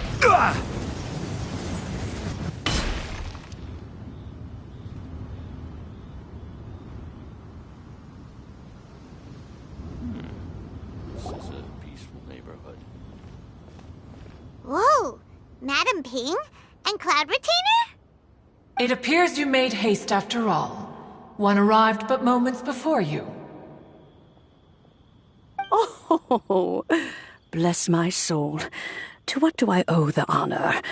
How nice of you all to come and visit me. Miss Illuminated Bird, haven't you said anything yet? Said what, precisely? And why should one be tasked with saying it?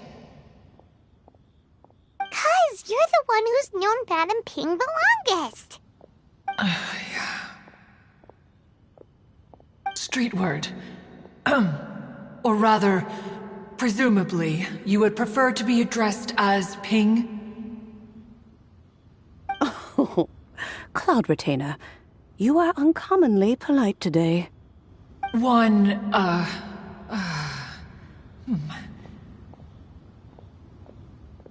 Given that Lantern Rite is almost upon us, the weather in the city is most pleasant, and a sweet floral fragrance lingers in the air.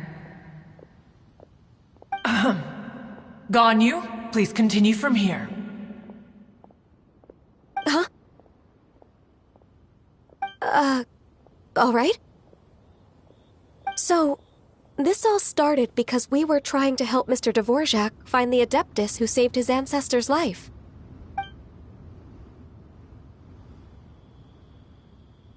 Cloud Retainer informed us that the one who played that melody and rescued the drowning man was none other than yourself.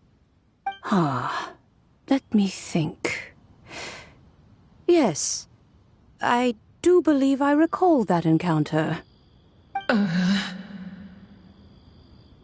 What a long time ago that was. I'm surprised that you still remember it. Even more astonishing, perhaps, is the fact that this story has survived this long at all, when mortal lives are so very brief. It appears that she has proven herself right once again. Who's she? We like to call her Guizhong.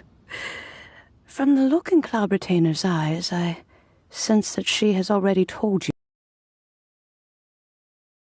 Albeit reluctantly, one might add. Oh, there is no harm done. After all, Lantern Rite's very purpose is to commemorate the heroes who gave their lives for Liyue. Although Guizhong did not live to see the splendid sights of today, she was as much a hero as any other. So how has she proven herself right again exactly?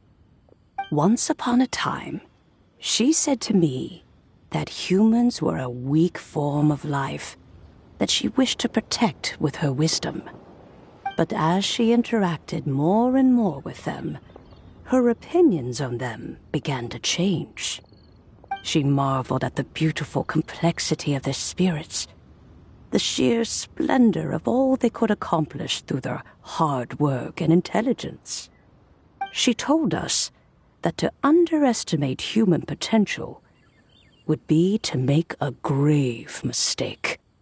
With the smallest amount of guidance, enormous power can be unleashed in them. And a human who has reached their full potential may well be her equal. Someone who could have as much to teach an Adeptus as to learn from them. She always had a way with words. That her mechanical accomplishments were judged superior to one's own was, one suspects, in large part due to her sheer eloquence. Speaking of mechanics, Cloud Retainer, do you still remember that potted plant mechanism? The one that the two of you gave me as a gift? Of course. Guizhong and one both put an immense amount of effort into that gift. It would be no overstatement to call it a testament to each of our individual technical genius. As Gui Zhang once said, it takes every blade of grass and every flower to make a homeland. When I see the sight of Liyue Harbor before us today, I am reminded of this. Madam Ping looks very emotional right now.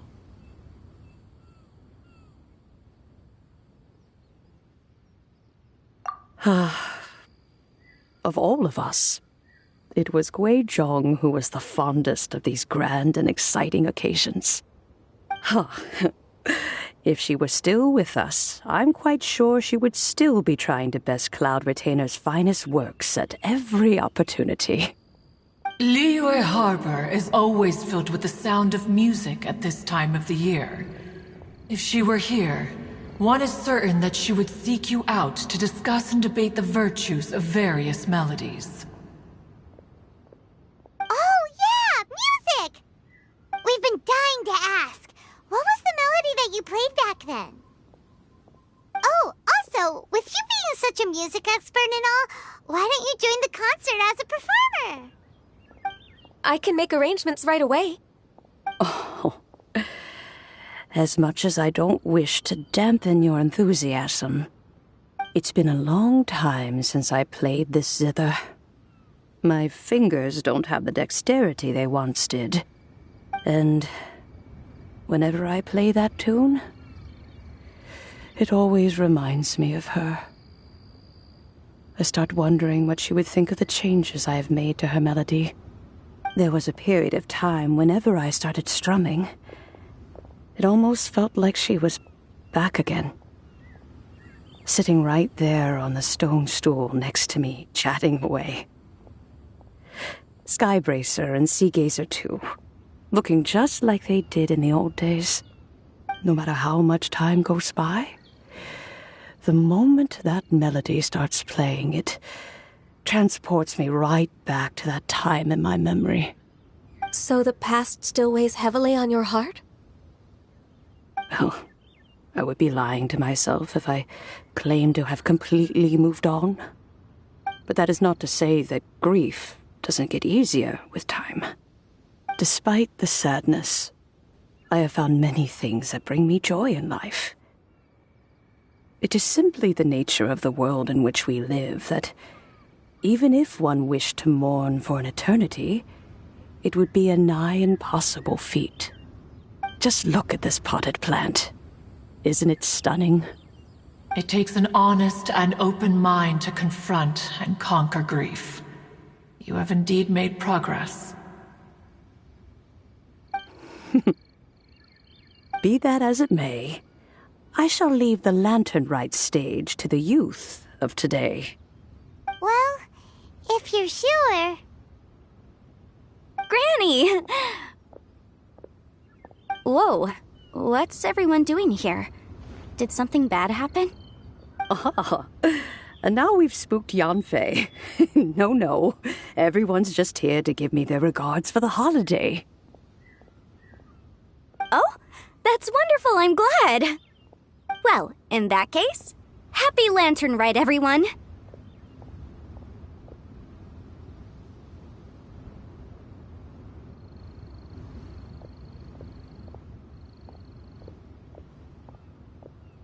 Happy Lantern Rite. Oh, I just remembered that I have some, work to do at Yuehai Pavilion that I need to discuss with Yanfei. I haven't been able to find a chance until now. I will leave Mr. Dvorak in your capable hands. Cloud Retainer, Ping, we will be off for now. Huh? Does it have to be right now? Which case is this again? Hey, Ganyu! It seems Ganyu still has much to learn when it comes to the art of deception. What a pity. She has learned nothing of one's ability to carry a conversation. Since it's been so long, Cloud Retainer, why don't you stay? I'll make a cup of tea and we can chat a while. Gladly. This was one's intention as well. When you next see the Fontaine musician, please give him my regards. I'd like to wish him the very best with the concert. You got it, Madam Ping. Thank you all. I think you've listened to enough of my nattering for one day. As for that melody, I will play it for you all another time. Goodness knows I need to practice it first. Wow, that'd be great! We'll look forward to it. When that time comes, wherever her spirit may be among the countless grains of sand and specks of dust between the harbor and the mountains, perhaps she will look at the Liyue of today and steal a smile when she sees the prosperous land that it has become.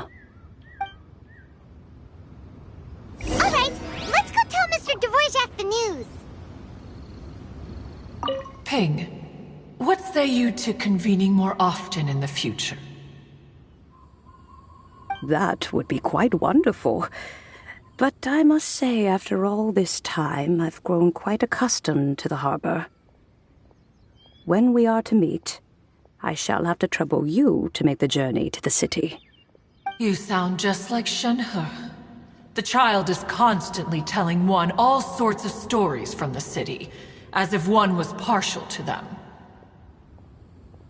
Have you ever considered moving to the city, Cloud Retainer? There are plenty of people here to talk. The monotony of solitude. And if you looked around, I suspect you would find some young minds with an interest in the mechanical arts. Some of them even worth training. We shall see.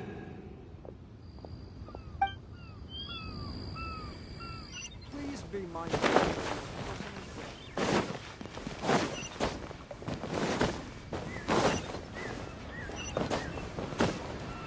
Chop! Huh!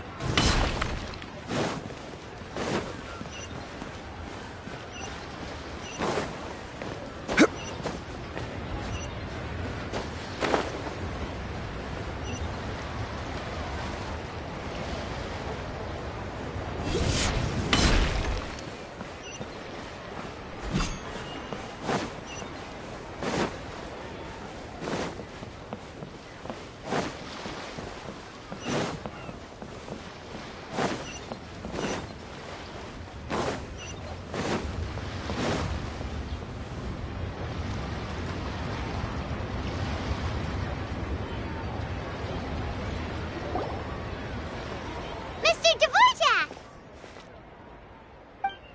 Ah, and Kuching's here too! Thanks for helping set all of this up. Welcome back. Did everything go well? Really, really well. We found the person Mr. Dvorak was looking for. Are you serious?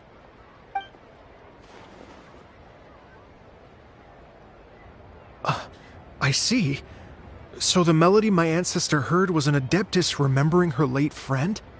That certainly explains why it was such a powerful and poignant tune. Huh. That's a really interesting first reaction. Guess that comes with having a musical mind.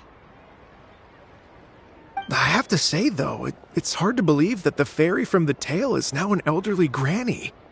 Oh, Paimon knows exactly what you mean. Normally, Adepti don't age at all. But Streetward Rambler, or Madam Ping as we know her, probably only became old because it's what she wanted for herself. Madam Ping possesses vast knowledge and great wisdom. Whatever physical form she may decide to take, her mind and wits are as sharp as they come. Yep, Kuching summed it up perfectly. That's exactly what Paimon was trying to say. I think... yes. I must thank her in person. That can wait until after the concert, though. For now, I need to devote all my emotional energy to the performance. Ah, speaking of, Madam Ping wishes you all the best at the music festival. Paimon has a sneaking suspicion that she'll stay in her usual spot, but listen to the performances from afar. Wait, are you serious? Huh. Oh no, now I'm starting to get nervous. Okay, alright. Nope, another rehearsal is in order. Please excuse me, everyone. Mr. Dvorak? He's already gone. Paimon wasn't even finished telling him everything. Before we set off on our search with Ganyu, he asked us about what music means to people. After our recent adventure, Paimon thinks we have a lot more to say about that now. Please, share your insights with me. Well, we found out that music can be used for good, but also for bad. It can make people happy and moved, but it can also be sad and bittersweet. And music is like a kind of memory written in people's hearts. It can put you in touch with feelings from a totally different time and place. It sounds like you had an eventful trip. Don't worry, I'm sure Ganyu will fill me in on all the details shortly. Wait, does that mean you're gonna carry on working? Mm-hmm. Just a few things to wrap up. All the groundwork is done. As long as everyone enjoys the festival activities, all our efforts are worthwhile. Happy Lantern Rite to you as well.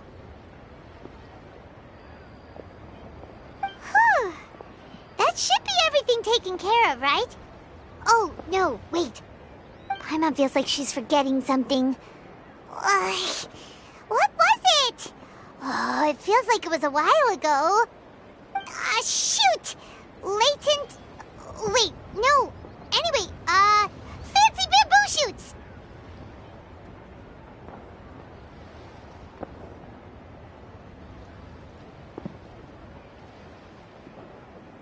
Zhangli said he wasn't in a hurry, so if we went now, there's probably still time, right? Anyway, even if we don't make it, it's not our fault. He could have totally picked them by himself. Ugh. Anyway, let's go check with him at Wangsheng Funeral Parlor.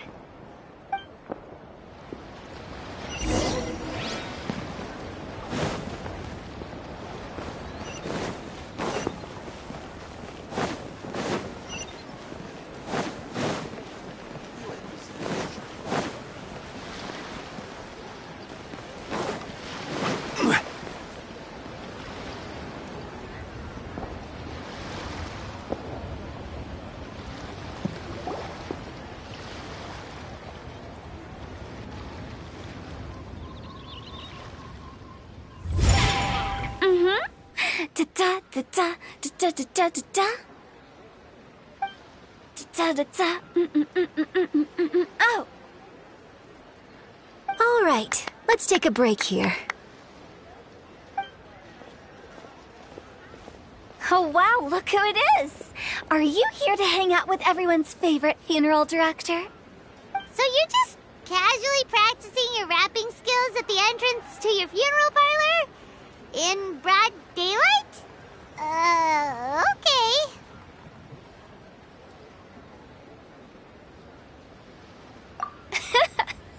After everything we've been through, you don't see me for a hot minute, and you're back to being scared of your own shadow.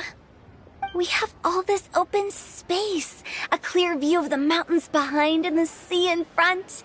Not to mention we have several invisible audience members enthusiastically cheering us on. It's the perfect spot to rehearse. Invisible audience members? Gotta say, it took me a few days to get used to Director Who's way of talking. Xinyan was pretty spooked too when she first got here. Just like when she sees a frog, but a giant frog with sharp teeth. Come on, knock it off. What's wrong? I've never seen someone look so confused before. Well, don't worry, because Director Who's here to explain it all. There once was a Fontaine musician who went around town on a mission. He came door to door for his iridescence tour, looking for acts to audition. With my words, Xinyan's chorus, and Yunjin as our mentor, we'll take the stage by storm with flames roaring and the whole audience calling for more. For sure! The whole dance floor will be yelling encore! Encore! Oh, now Paimon's rhyming along. But when you say flames roaring, are you sure this will be safe? No, don't you worry about that. I'm pretty experienced on the stage, and I've already informed the Yuhong of all the pyrotechnics we're planning on using. Huh. Guess we'll just have to trust Xinyan on this one. Oh, Zhongli. He took one of those fancy meal boxes and set off for the mountains. Said he wanted to pay a visit to some old friends. It's a real pity that he couldn't be around for this. As well as being a true connoisseur of traditional art forms, he's able to appreciate Xinyan's performances too. Yeah, that's right. Matter of fact, he was the one who first invited me to perform here. To tell the truth, though, I never thought I'd really find myself rehearsing here one day. Well, now you know. The Wangsheng Funeral Parlor is a great location. All of you are always welcome to come and hang out here, especially if you're in the mood to try something new. I can speak to that. Hu Tao is always full of fun surprises. And jump scares. Actually, Xinyan, I have some lyric ideas for your part. Do you want to go through them together? Oh, sure thing. I'm all ears. Oh, Traveler and Paimon, I believe Zhongli was heading to Mount Hulao, so make sure you're hiking up the right hill. When you see Zhongli, please pass on this message to him. It's up to him whether he wants to support us at the performance tonight, but I expect him to make time for the upcoming banquet we're planning. No excuses. You should join us too. It'll be a riot. If there's one thing I've learned from being a funeral director, it's how to throw a party.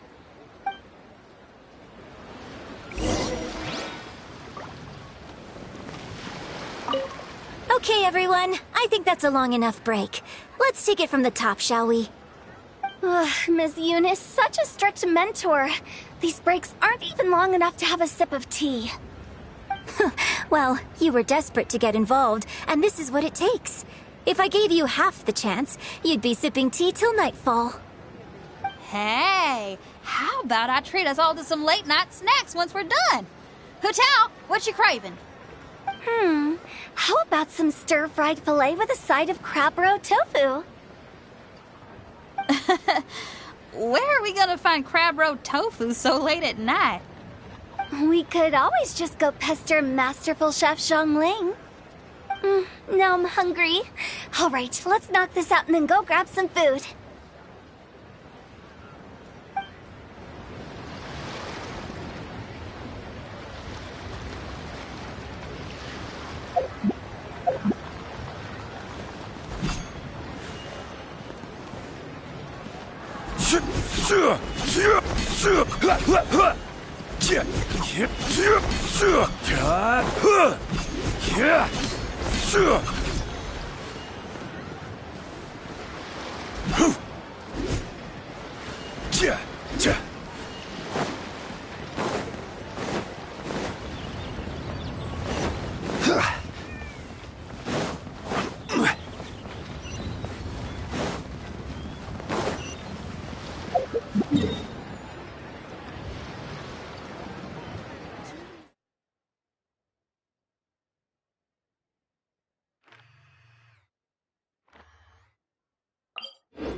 Paimon sees them! It's illuminated deer! And illuminated bird number 2! A familiar face. Have you come from Liyue Harbor? How is the city nowadays? Everything's great! But if you're so curious, you can always go and check it out for yourself. In fact, Mooncarver has been taking many walks on Mount Tianheng in recent times. I believe the sights of the city are quite familiar to him. Zhongli! Here you are! We've brought the bamboo shoots you wanted. Impeccable timing.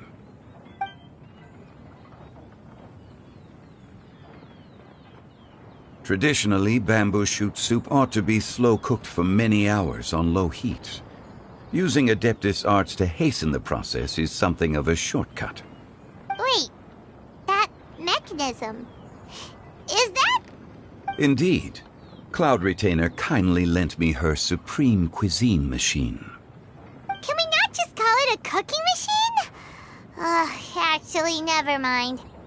She seems to take a lot of pride in her mechanical gizmos, so it's probably best if Paimon doesn't go changing the name willy-nilly. I trust that you found the answers you were seeking during your recent journey.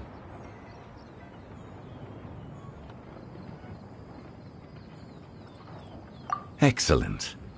The past should be remembered, but not overly dwelt upon. Our journey should be seen as a means to take on more from the world around us.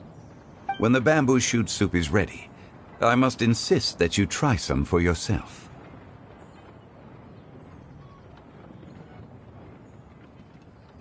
Oh, Zhongli! Huta told us to tell you something. She said, it's up to him whether he wants to support us at the performance tonight, but I expect him to make time for the upcoming banquet we're planning. No excuses! When she says performance, she must mean the Lantern Rite Music Festival. As for the banquet, she didn't tell us anything more about that, but she invited us to come as well. As you can see, I have a prior engagement with 2 Adepti friends of mine tonight. Please, give Director Hu my best wishes for the performance. As for the banquet, since the Director insists, far be it from a mere consultant like myself to refuse. Yay! Then we'll see you there? Absolutely. Rex Lapis, the bamboo shoot soup is ready. Thank you. I will examine it right away. The appearance is exquisite, and the aroma rich and intense. The craftsmanship of this machine is commendable indeed. Since you came all this way, you should not leave empty-handed. Please, take some soup. It tastes most exquisite while still warm.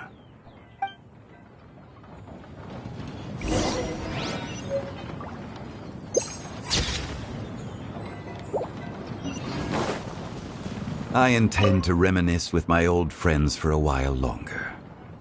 You ought to get back to Liyue Harbor. There is a performance you do not want to miss.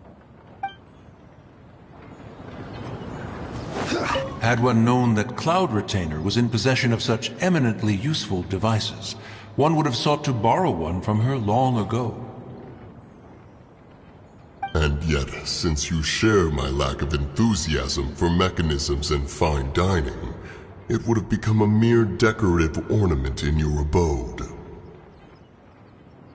Not so. Had one had such a device to make up for one's lack of culinary prowess, Shenhe would not have had to rely on flowers and herbs alone for sustenance, while under one's care. In that case, shall we rendezvous with Cloud Retainer one day soon, and request to borrow one more Supreme Cuisine machine? A fine idea. A fine idea indeed.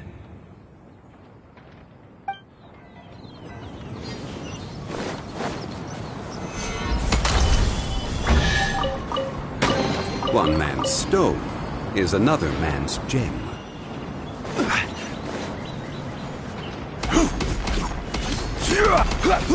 Gather!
I'm honored to be here on the Iridescence Tour stage. All right, without further ado, I'm Xinyan, this is Hutao, and this is a little something called... The Flame Lilies!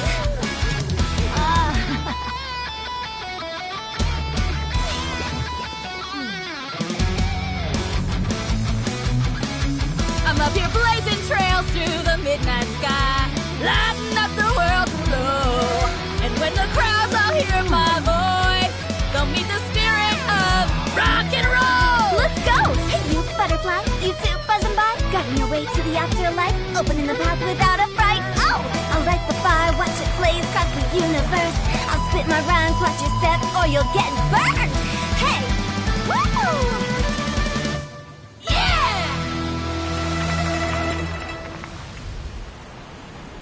Does anyone have any plans tomorrow?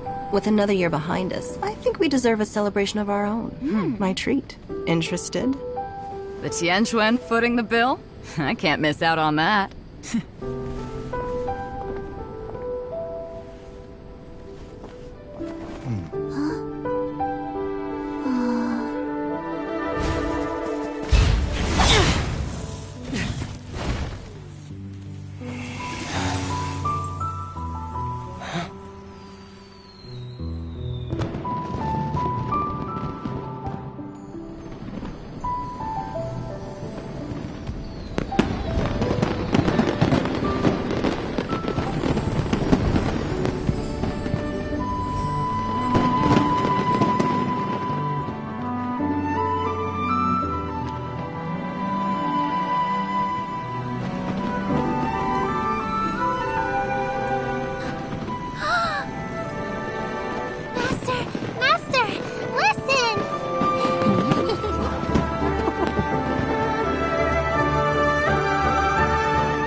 May the year ahead be a blessed one. I believe it shall be.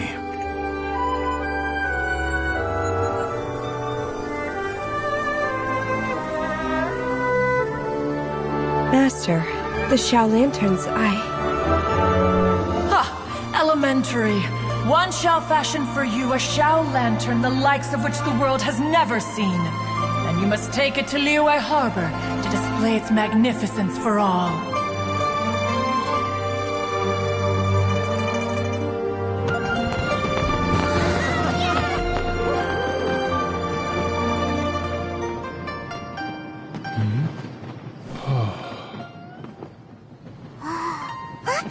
Listen! That must be Madame Ping!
Osmanthus wine tastes the same as I remember.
But where are those who share the memory?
Boats are made for transfer. Traveler, hurry! It's almost time for us to join Hotel for dinner! Ooh, and we'll be meeting at Shinyue Kiosk. It's the place with a really long wait list. As expected of the parlor director, always so generous! Come on, let's go!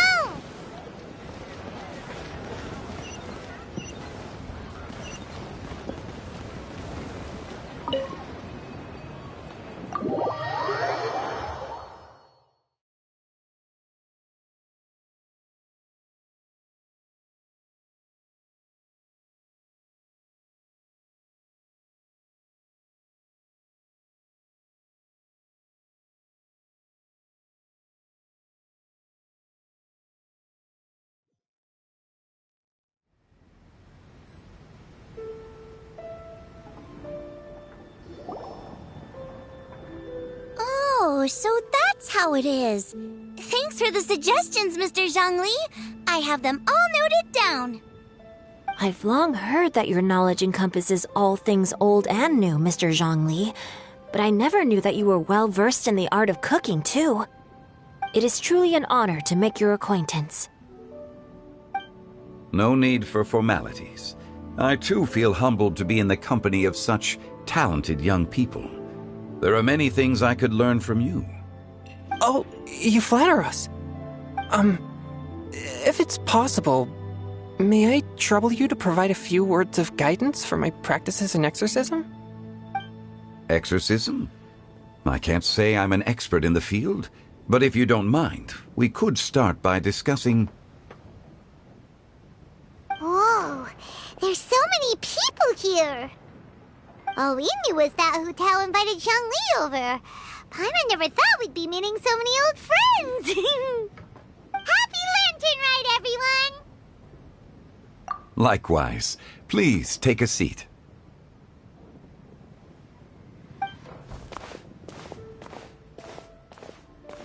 Happy Lantern Rite! Are you having fun? Me too. I've seen Xinyan perform before, but this is the first time I've watched something like this. I heard that the audience loved it too, and she's been receiving quite a lot of performance invitations lately. She's more busy than ever, and Yoonjin's gonna help her. Yep, and they asked us to pass on their season's greetings to everyone. They hope we'll have a wonderful gathering. The performance was spectacular indeed. However, it gave Xiangling a huge burst of inspiration, which in turn gave us a bit of a headache. Us? Did Xiangling ask you to try out her dishes too? That, my friend, is beside the point. Watching you eat was enough for me. Come to think of it, I probably shouldn't have burdened Chongyun with eating my share too. Hold on, Xiangling came up with a new recipe? Let Paimon try! See? Someone here knows how to encourage people. Thanks, Paimon. Oh, and I have to thank Mr. Zhongli, too. He gave me lots of useful pointers that really drove it home for me. Oh, so that's what you were talking about before we arrived. Yes. Since we'll be dining together, the topic of our conversation naturally revolved around cooking. Xiangling's ideas are truly unconventional. Her choices in both ingredients and spices are comparable to a melody dancing on the tongue. My suggestions were nothing more than the icing on the cake. Oh, the two of you always deliver.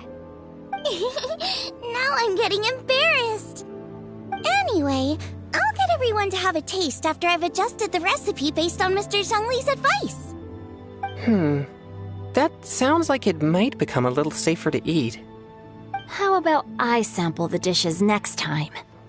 Speaking of eating, Paimon feels like we're missing someone. Oh, Huta was the one who invited us, but she's not here. And where's Guoba?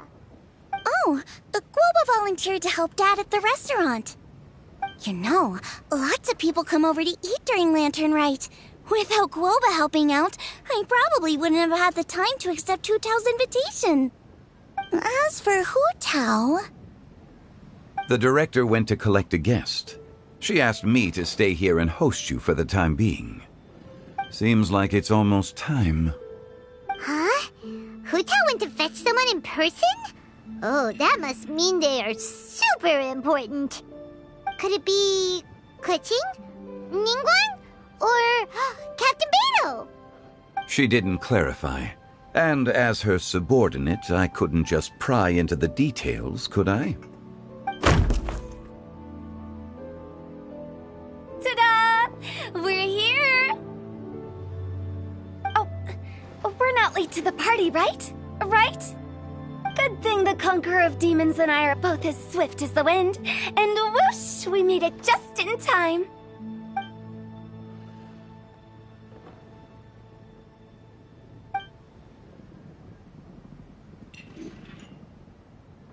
Oh. I see. So the important guest is the Conqueror of Demons. I've been looking forward to meeting you. The director didn't mention anything when she invited us. What a pleasant surprise. Gathered here with us tonight are not only young and accomplished individuals, but also the protector of Liyue's peace, Adeptus Alatus. To convene here with all of you is indeed a great honor.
It's almost lantern right. Yet you took all the trouble coming here. The director has a way of making it difficult to decline. Rex Lapis, may I ask what troubles you? The director asked me to buy sesame oil in preparation for the celebrations. Huh. Then why would you come all the way to Wangshu Inn? I had a pleasant chat with Chef Yenshao and received some spices from him. And, see? Here's some matsutake and a portion of ham. What about the sesame oil? It's a shame.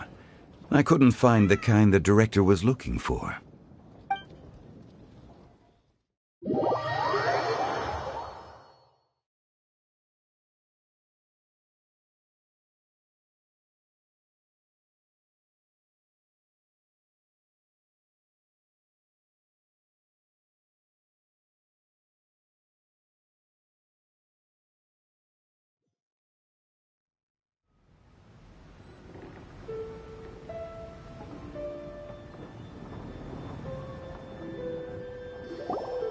I'm sure you're exaggerating, Zhang... Sir. There he goes again. Enough with the pleasantries. Go let our guests take a seat. Everyone here today is well known in their own field and has probably heard about one another to some extent. Some of us are even old acquaintances, so there's no need to be this formal. I heard that the Conqueror of Demons and the Traveler are pretty close, no? Great! You two sit together. You should take a seat too, Director. Oh? Finally remembered me?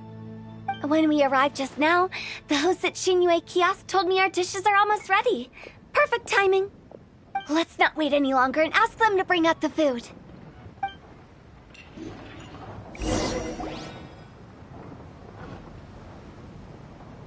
Paimon would have never guessed the person who Tao went to fetch was Xiao. Oh, that's also the first I've heard of the Traveler and Paimon being friends with the Conqueror of Demons. You know Xiao Chu? Knowing is a bit of an overstatement. I've always looked up to him.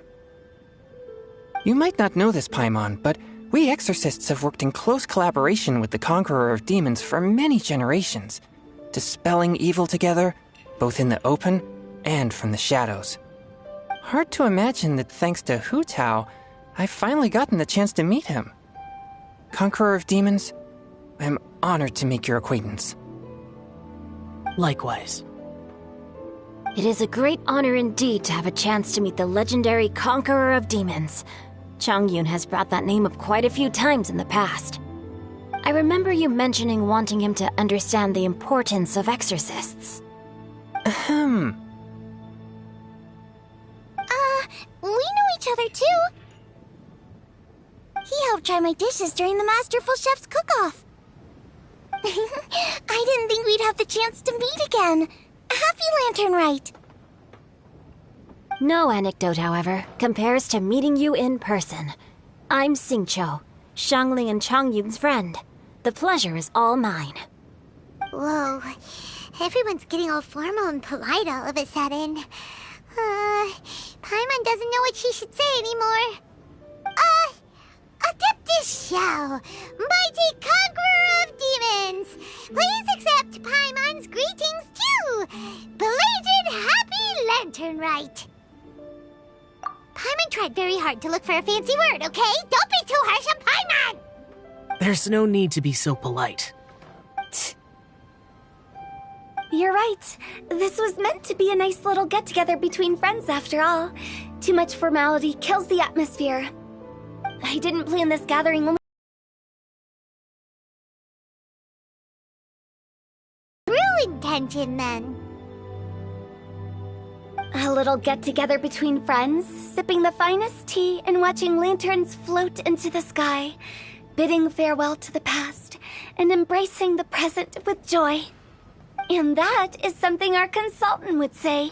I think it deserves a standing ovation. Indeed. Exceptional acting skills, Director. As for me, I'm just here to have fun and treat everyone to something good. We all worked really hard this year, whether traveling or guiding, cooking, helping with the family business, exorcising evil spirits, or conquering demons.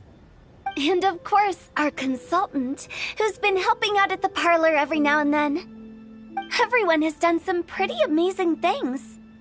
As the one who brought everyone together, it goes without saying that I'm the one most deserving of praise. Huh? Sounds kinda self-important, but Paimon thinks it's pretty amazing that she managed to talk Xiao into coming. He rarely ever enters Liyue Harbor after all. It wasn't as complicated as you think.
Okay, gotcha.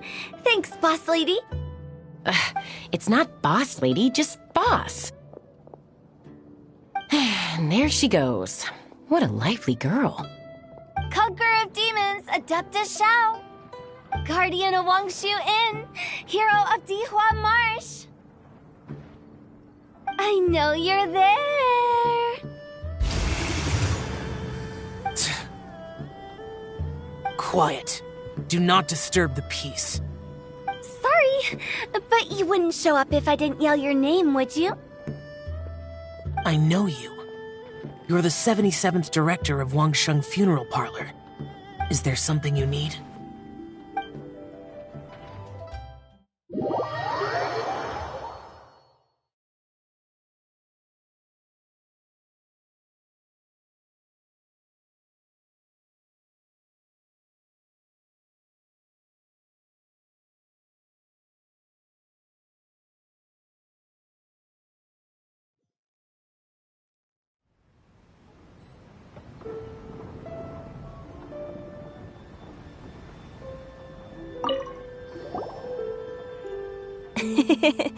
That does sound like one of Hu Tao's antics. Did the Conqueror of Demons agree to come so that Hu Tao would stop pestering him? There might be other reasons. Smart guess. Huh? There's more to it? It gets pretty boring from here on. I talked about the funeral parlor's past relationships with the guardian yakshas. You know, just to be sociable. In the time of the Archon War, disputes were frequent, and disaster overtook the land. Humans couldn't escape from the torment of the plague, nor could they escape death. The Adepti vanquished the demons, the Millelith fought valiantly, and Wangsheng Funeral Parlor was responsible for purifying the diseased and sending off the spirits of the dead. That is how the border between life and death was maintained during the war. And it effectively prevented further incidents from happening. That's right. 1 point for the consultant. But despite our deep-rooted connection, it still took me quite a while to actually convince him. You know him pretty well, huh? This matter is out of my control, so I need to be cautious. True, but I've kept that in mind too. That's why everyone here today is in one way or another acquainted with elemental power. Besides, it'll only be for a short while as we dine together. There won't be any lasting consequences. But I didn't expect there to be so many people. There's no need to worry, Conqueror of Demons. We're not feeling anything unusual so far. Our young exorcist over here is protected by his pure yang energy, so he's probably the most resilient. That's not the same. And did you just toss your carrots into my bowl? Hey, don't look away. Huh? What? I'm siding with Chongyun. I saw that too. You're lucky Guoba isn't here today. He hates seeing people being picky with their food. If he'd seen that, he'd definitely make you eat all your carrots. Huh? Guoba would do that? Is he that uncompromising? But now that I think of it, Xianglin told me that Guoba used to be the stove god. It sounds like you've heard the rumors.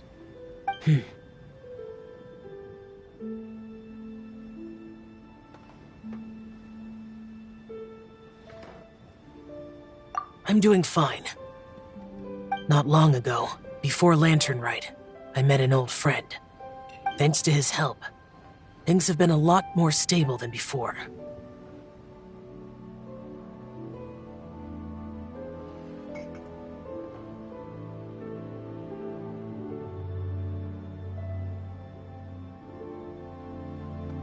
Right! Wait, what?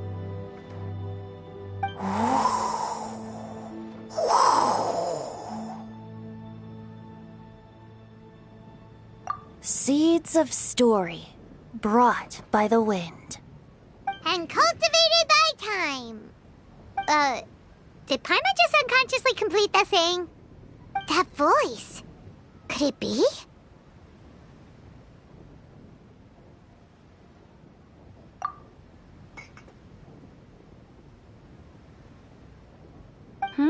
If I'm not mistaken, there's someone knocking at the door. Don't just sit there, Zhongli. Go welcome our guest in. No such need. I'm coming in.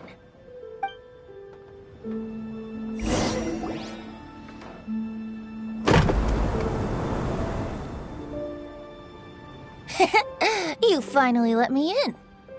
Hello, hello. No matter if we've met before or not, this moment marks a brand new encounter. Old friends and new. Happy Lantern Rite. Oh, it's the tone-deaf bard. Oh, he seems to carry a valiant breeze wherever he goes. It looks like we're gonna be friends. Fate has brought us together, so come on, take a seat and be my guest. Help yourself. Oh, I'll ask them for another set of cutlery. This young lady here is as bright as a fresh bouquet of flowers in the morning's rising sun. She no doubt is the one with the most authority here. Whoa, these dishes look amazing. Is it really okay for me to join in? All right, I'm digging in. Huh, it's you. Oh, isn't this Genyu? Genyu?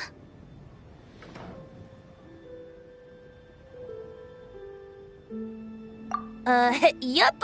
Now that I've taken a closer look, you're a fan of Genyu's works, aren't you? I met Xingqiu at a light novel convention. How I wish we'd met sooner. I never expected that there'd be another person in this world who could interpret Genyu's new novel as thoroughly as I could. Venti, you're being too humble. Considering your poetic talent, your fundamentals are way more impressive. Could this new guest be Master Xingqiu's friend?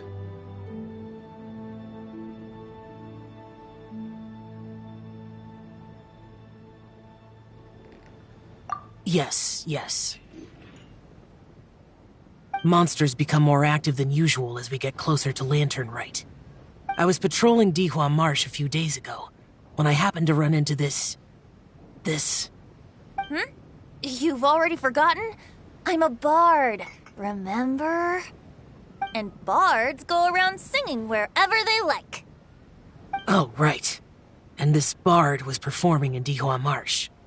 It was a moving melody, and it made me feel relaxed and at ease. I couldn't help but stay and listen. Thank you for your patronage.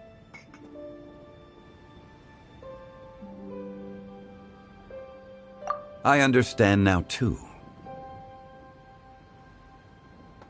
I'm Zhongli, currently working at the Wangsheng Funeral Parlor. It's a pleasure to meet you, new friend. And I'm his boss. Oh, and if there's anything unsatisfactory, let me know anytime. That's very considerate of you. Oh? No wonder. Only a boss as savvy and reliable as you would be able to hire such an impressive consultant. Oh, you're too nice, Venti. Not to brag, but our consultant truly is impressive. His knowledge extends across the stars and the land, and there's nothing throughout history that he doesn't know. From the sophisticated way he speaks, it's hard not to suspect that he could very well be an adeptus in disguise.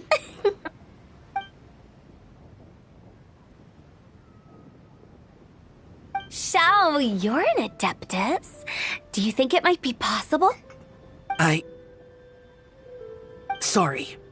I'm only good at conquering demons. I'm afraid I don't have much knowledge in that matter. Really? But Paimon thinks you're super knowledgeable. Huh? Oh, right! Xiao's a warrior. He doesn't come to the city very often, so it's, pretty normal for him to not know anything. Yeah. Really? I've actually heard a few things about Mr. Zhongli before. The guests in the tavern talked about this refined and courteous man who, instead of having wine at Mondstadt's finest tavern, ordered a cup of hot tea with the most complex name. Now that you mention it, I seem to recall that there indeed is a musician like yourself in Mondstadt. I've heard that he's elegant and amiable, his works witty and vibrant. It's no overstatement to regard him as the best bard in Mondstadt. Now you're making me embarrassed. I would say that Mondstadt's poetry is a little run-of-the-mill sometimes. There's one I heard a while back that went, The old house is renewed, welcoming the spring breeze, awakening old memories. The meaning's there, but the word choices are unimaginative, and there's a distinct lack of literary flair. I think so too. The composition needs a little jazzing up. If I were to give it a go, I'd make it an old melon on a vine, a new flower that grows fine. Oh, good one! It feels unique and has a nice ring to it. You have great taste, Venti. I was right about you. Let's shake hands. Of course, of course.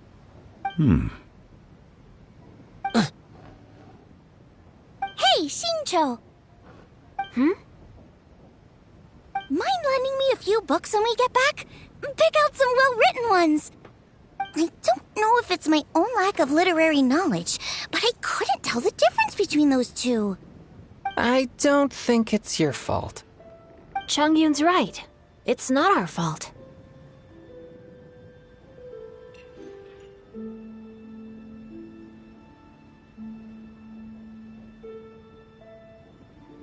Oh, you have a point. But speaking of, why is the tone-deaf bard here? Are you here to take part in Lantern Rite too? I heard that Liyue will be hosting a Lantern Rite music festival this year.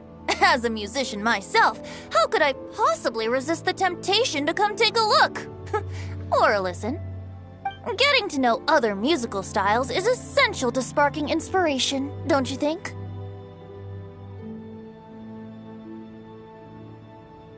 As for the Fontaine friend who hosted the festival, I saw him near Stone Gate the other day.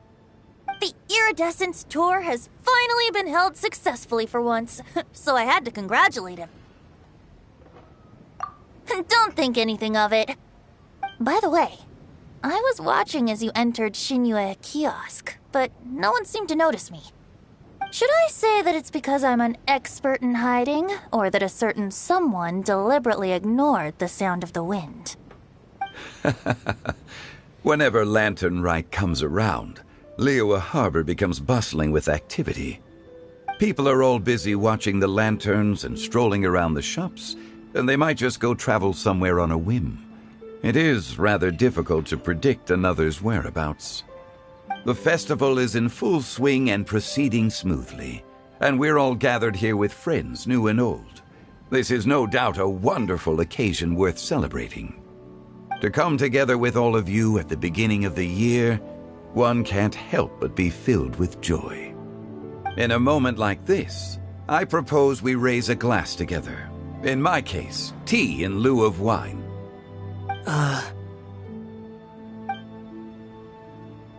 Very well said, Mr. Zhongli. That was exactly what I wanted to say. Now I'm getting a little self-conscious. I didn't cause you too much trouble barging in like that, did I?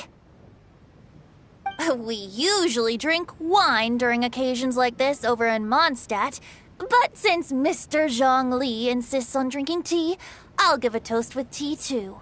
Everyone, thanks for the treat. You're welcome. As the host of this gathering, I hope everyone enjoys the food and drinks. May this year be better than the last. Considering that everyone may have other matters to attend to later, sticking to tea seems like a good idea. All of a sudden, they started proposing toasts. Should we? What's with the urgency?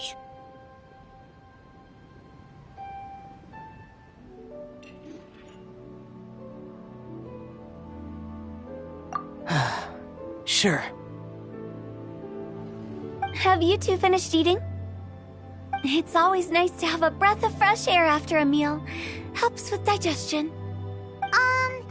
Paimon will come too.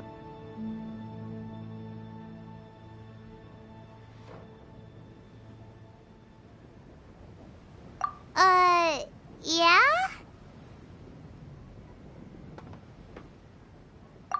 Okay then. Don't forget to come back.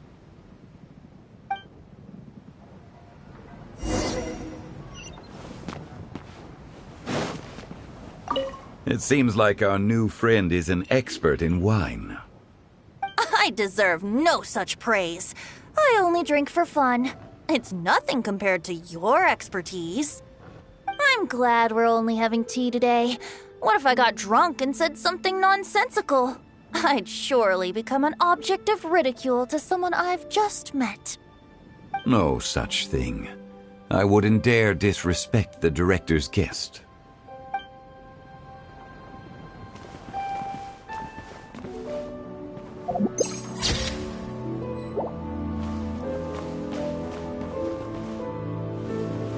You're not allowed to leave Paimon here alone. To be honest, Paimon's worried about saying the wrong thing.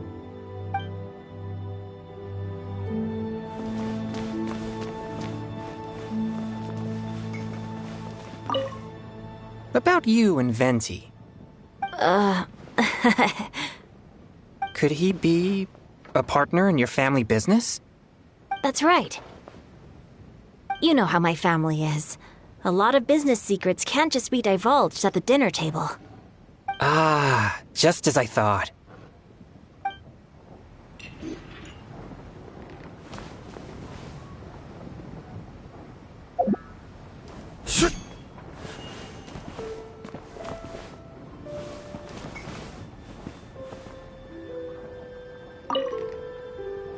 Did you talk about anything interesting before we started the meal? Anything fun I missed out on? Oh, we were talking about cooking. Mr. Zhongli told us that he went on a trip to Qiaoyang Village the other day and got a hold of some uncommon ingredients. Tea seed oil and sesame oil. He suggested I try using those in my new dishes. Oh, no wonder he left his post for so long that day. Those ingredients would be difficult for anyone else to find. I guess I'll need his help next time as well.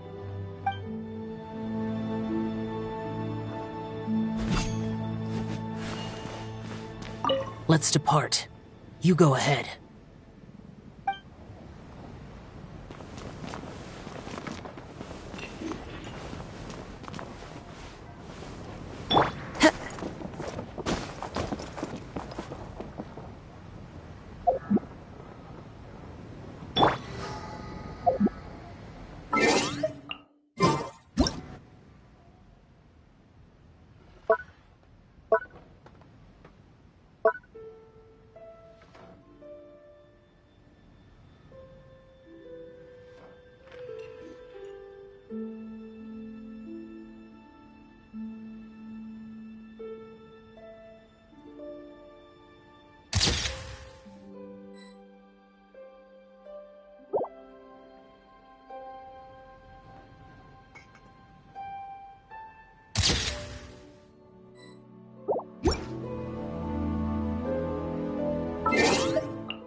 Dodoko?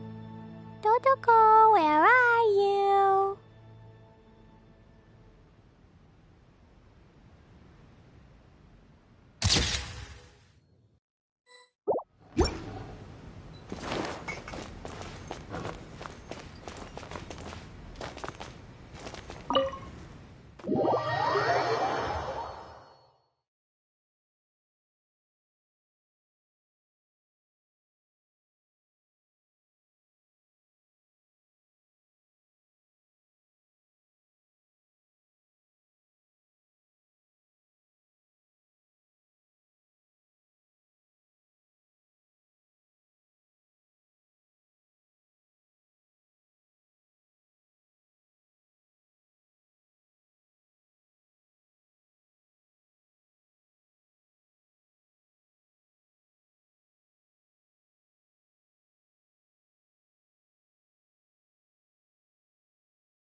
Are you all right?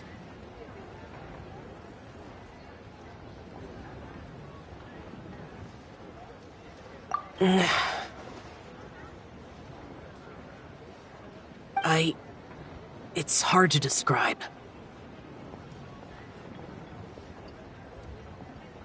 It's not that. There were those among the Adepti who loved gatherings and idle chit-chat.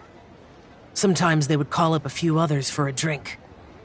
Even I got dragged along to their gatherings many times.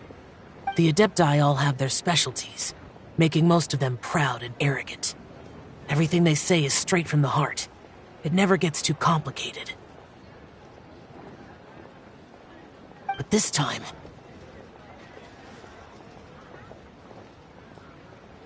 No. I didn't mean that.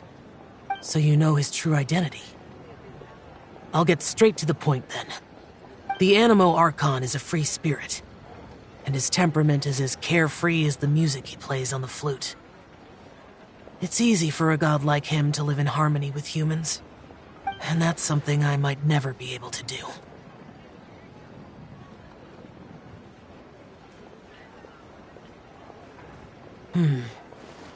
That does sound like something. Whenever I think of the ordinary conversations I've had with you, it feels strangely novel. Yes. The parlor director went out of her way with the invitation, so it was difficult to turn her down.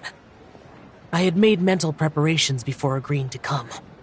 She told me that all the guests today would be acquainted with elemental power, and I knew that you would be here. But I didn't expect the other guests to be... General Capisis always said that we should live in the present and enjoy every pleasant surprise. Perhaps that's what I should do with what I'm feeling now. But I think he meant designing clothes for those around him. The clothes were intricately designed, but inconvenient to wear. Brother Bosacius never tried to hide his distaste in front of him. Rex Lapis did like his designs and even collected quite a few. The outfit he wears now was also designed by General Capisis himself. I never saw him wear this during the war. I didn't expect him to start wearing it later. Oh, here you are! I'm not intruding, right? You're not. What is it? Hu Tao saw that everyone's done eating and asked the staff to bring out the desserts. Paimon got so anxious that you weren't back yet that she scarfed down her dessert without the usual slurping and munching.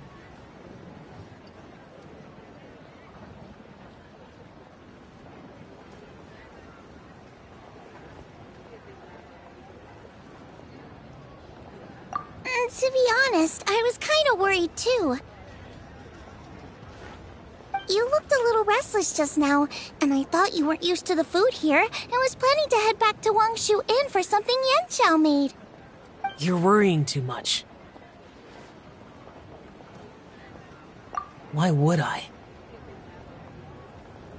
Anyway, let's head back. Please wait! There's another reason why I came looking for you. Here, take these. I brought them for you. Almond tofu? Yup. Since the Masterful Chef's competition, you could say that Yanxiao and I are not only competitors, but good friends as well. I visit him at Wangshu Inn sometimes to discuss our cooking. I heard him say that the esteemed guest on the roof loves nothing more than a good plate of almond tofu, so I learned a thing or two about the dish from him. I'll be honest, before Hu Tao invited everyone, she secretly came looking for me, told me about the guests she planned to invite, and asked me for some suggestions on what she should order. So I made a few servings of almond tofu for you guys in advance. Take them as a token of gratitude for your support. When I told Guoba that I was making these for you, he started eagerly running around the kitchen and helping a lot too. Thank you for the trouble. There was no need to... I'll take them. Thank you. And Guoba too. You're welcome. Oh, the almond tofu I made probably tastes and feels a little different from the type Yanxiao cooks. Please let me know if there's any improvements I should make. Okay. That's all. Alrighty, we should head back now. We can't keep Paimon waiting.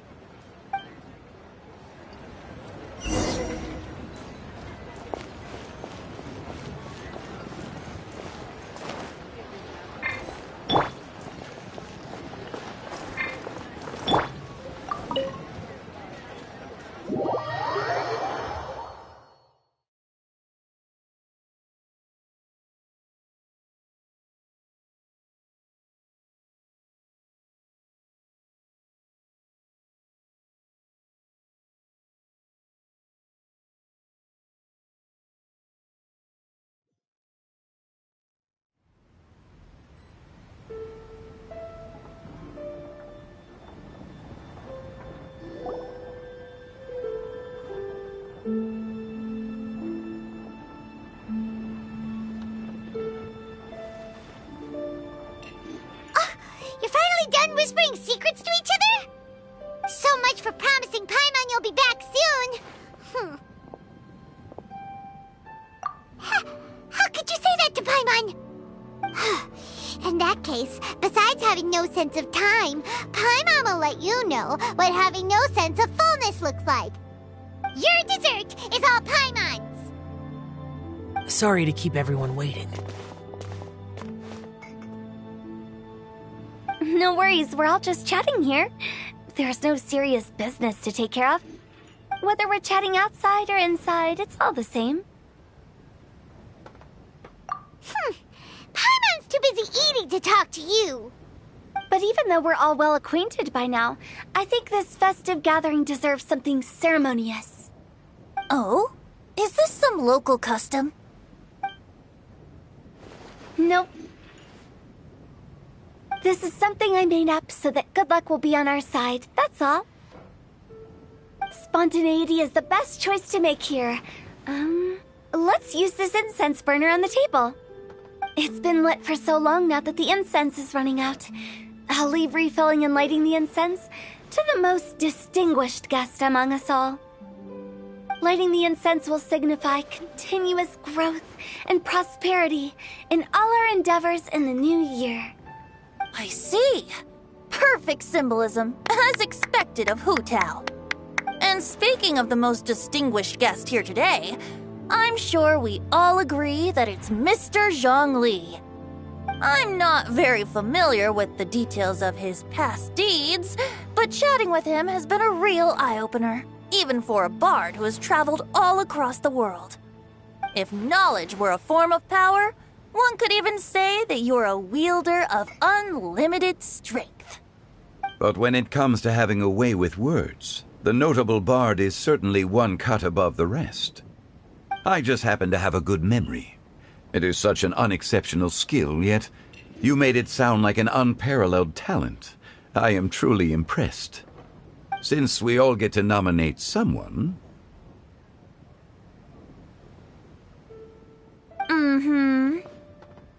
I think it's only fair that we let the parlor director light the incense. Huh? That won't do. Don't flatter me just because I'm your boss. We are looking for the most distinguished guest here. As the host, I shouldn't be involved in this discussion at all. Now that we've enjoyed this table full of delicacies, how about we let our one and only chef here do the honors? Is this really the way this works? I didn't cook any of these dishes. It's not a big deal. Just look at her! Xiangling, the disciple of an adeptus, the stove god's best companion, the winner of the Masterful Chef's competition.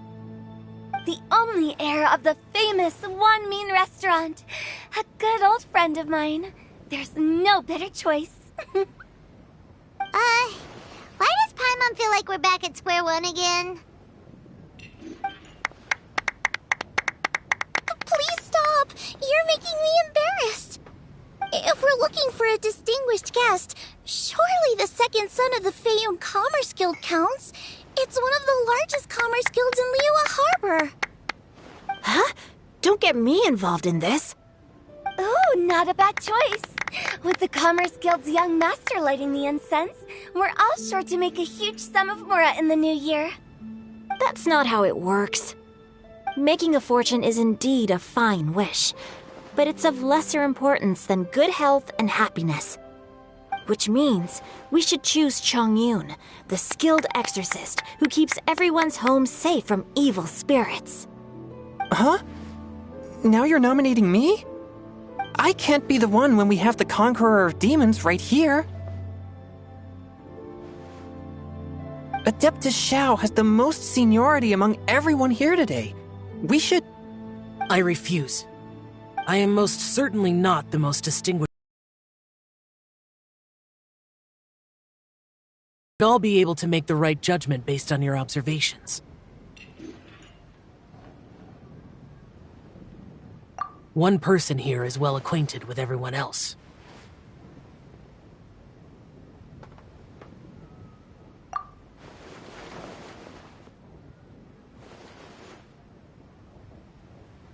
Oh, that's right! Even though you're always mocking Paimon, you're still pretty popular with other people. No, wait! Paimon said she wouldn't talk to you again. Huh? Who else is there?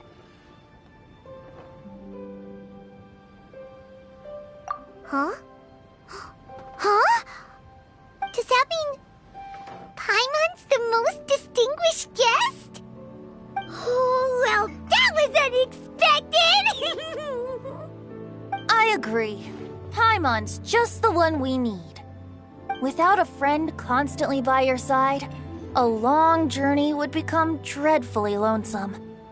But once you have someone there to brighten up the atmosphere, everything along the way will become lively and vibrant too. Ah. The traveler has traversed many nations and left behind a great deal of fascinating stories. But without Paimon, they would have become quite monotonous. Paimon plays an indispensable role in making your journey a happy and smooth one. You guys, Paimon's not used to being praised like that. Those were genuine compliments, right? Thank you. You made Paimon wait for a long time, but Paimon's not mad anymore. Don't take everything to heart, Paimon. Friends tease each other all the time. That is indeed true. That means Paimon is as important to the traveler as Guoba is to me. Looks like we've come to an agreement. Any objections before we proceed? I trust the traveler's judgment. Then Paimon it is. And now, the world's most excellent traveler's greatest companion, guide, and friend. Paimon will be refilling and lighting the incense for us. Here you go. Take the match, and don't burn yourself. But if things go really wrong, here's the 2-for-1 coupon.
Yep, the tea was amazing, too. You don't have to go all polite on me. Just remember to come when I invite you next time. Let's see. It's dark out, so I'm going to accompany Xiangling, Xingqiu, and Changyin back home. As for the rest of the guests, I'll leave them to our consultant. No need. I'm headed towards the harbor to meet a friend on the ship. There's no need to trouble one such as Mr. Zhongli. I think you know the place I'm talking about. Come meet me anytime. It was great getting to know you all. Let's meet again when the spring breeze begins to blow. Bye. Oh, we should write poetry together sometime. We'll catch you all later then. Don't forget to return to the parlor later. There's something I need you to do. Understood. See you later. Well then. Rex Lapis. Just Zhongli will do. I live as a mortal in Liu Harbor now. I am just one among many who begin work at sunrise and retire to rest at sundown. If we were to consider status and seniority as Zhongli, I should be respectfully referring to you as Adeptus Shao. Heaven forbid.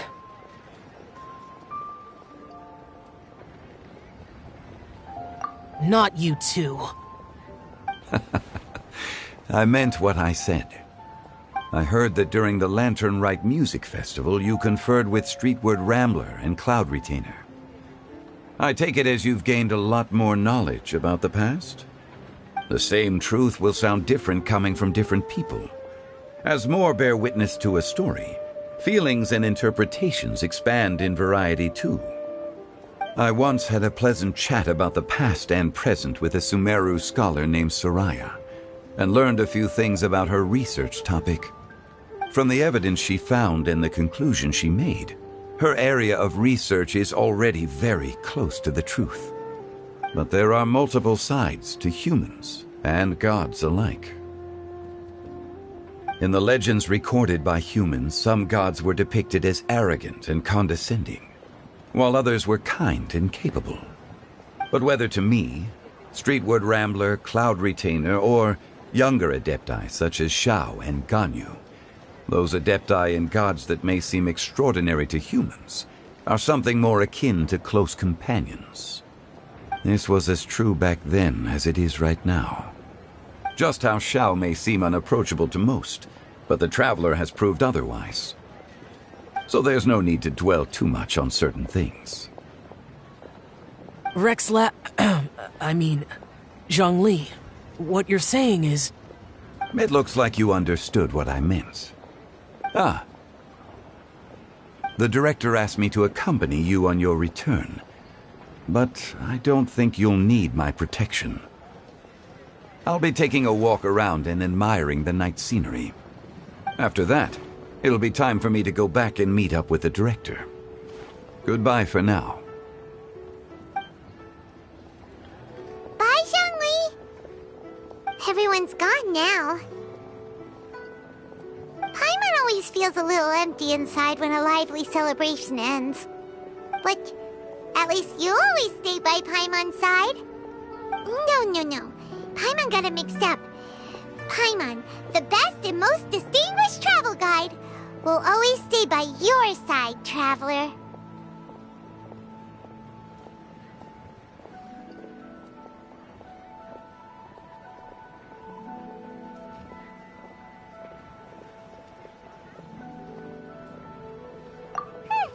Good that you're aware of that. Shell, is there anything else you want to do? We could take you on a tour of Liyue Harbor. No need. I've stayed here for much longer than I had expected. The city lights are a fine sight, but it's time for me to leave. The events of today occurred so abruptly. I appreciate your kindness. Okay. I'll see you next time, then.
Place to go for classic Yue dishes.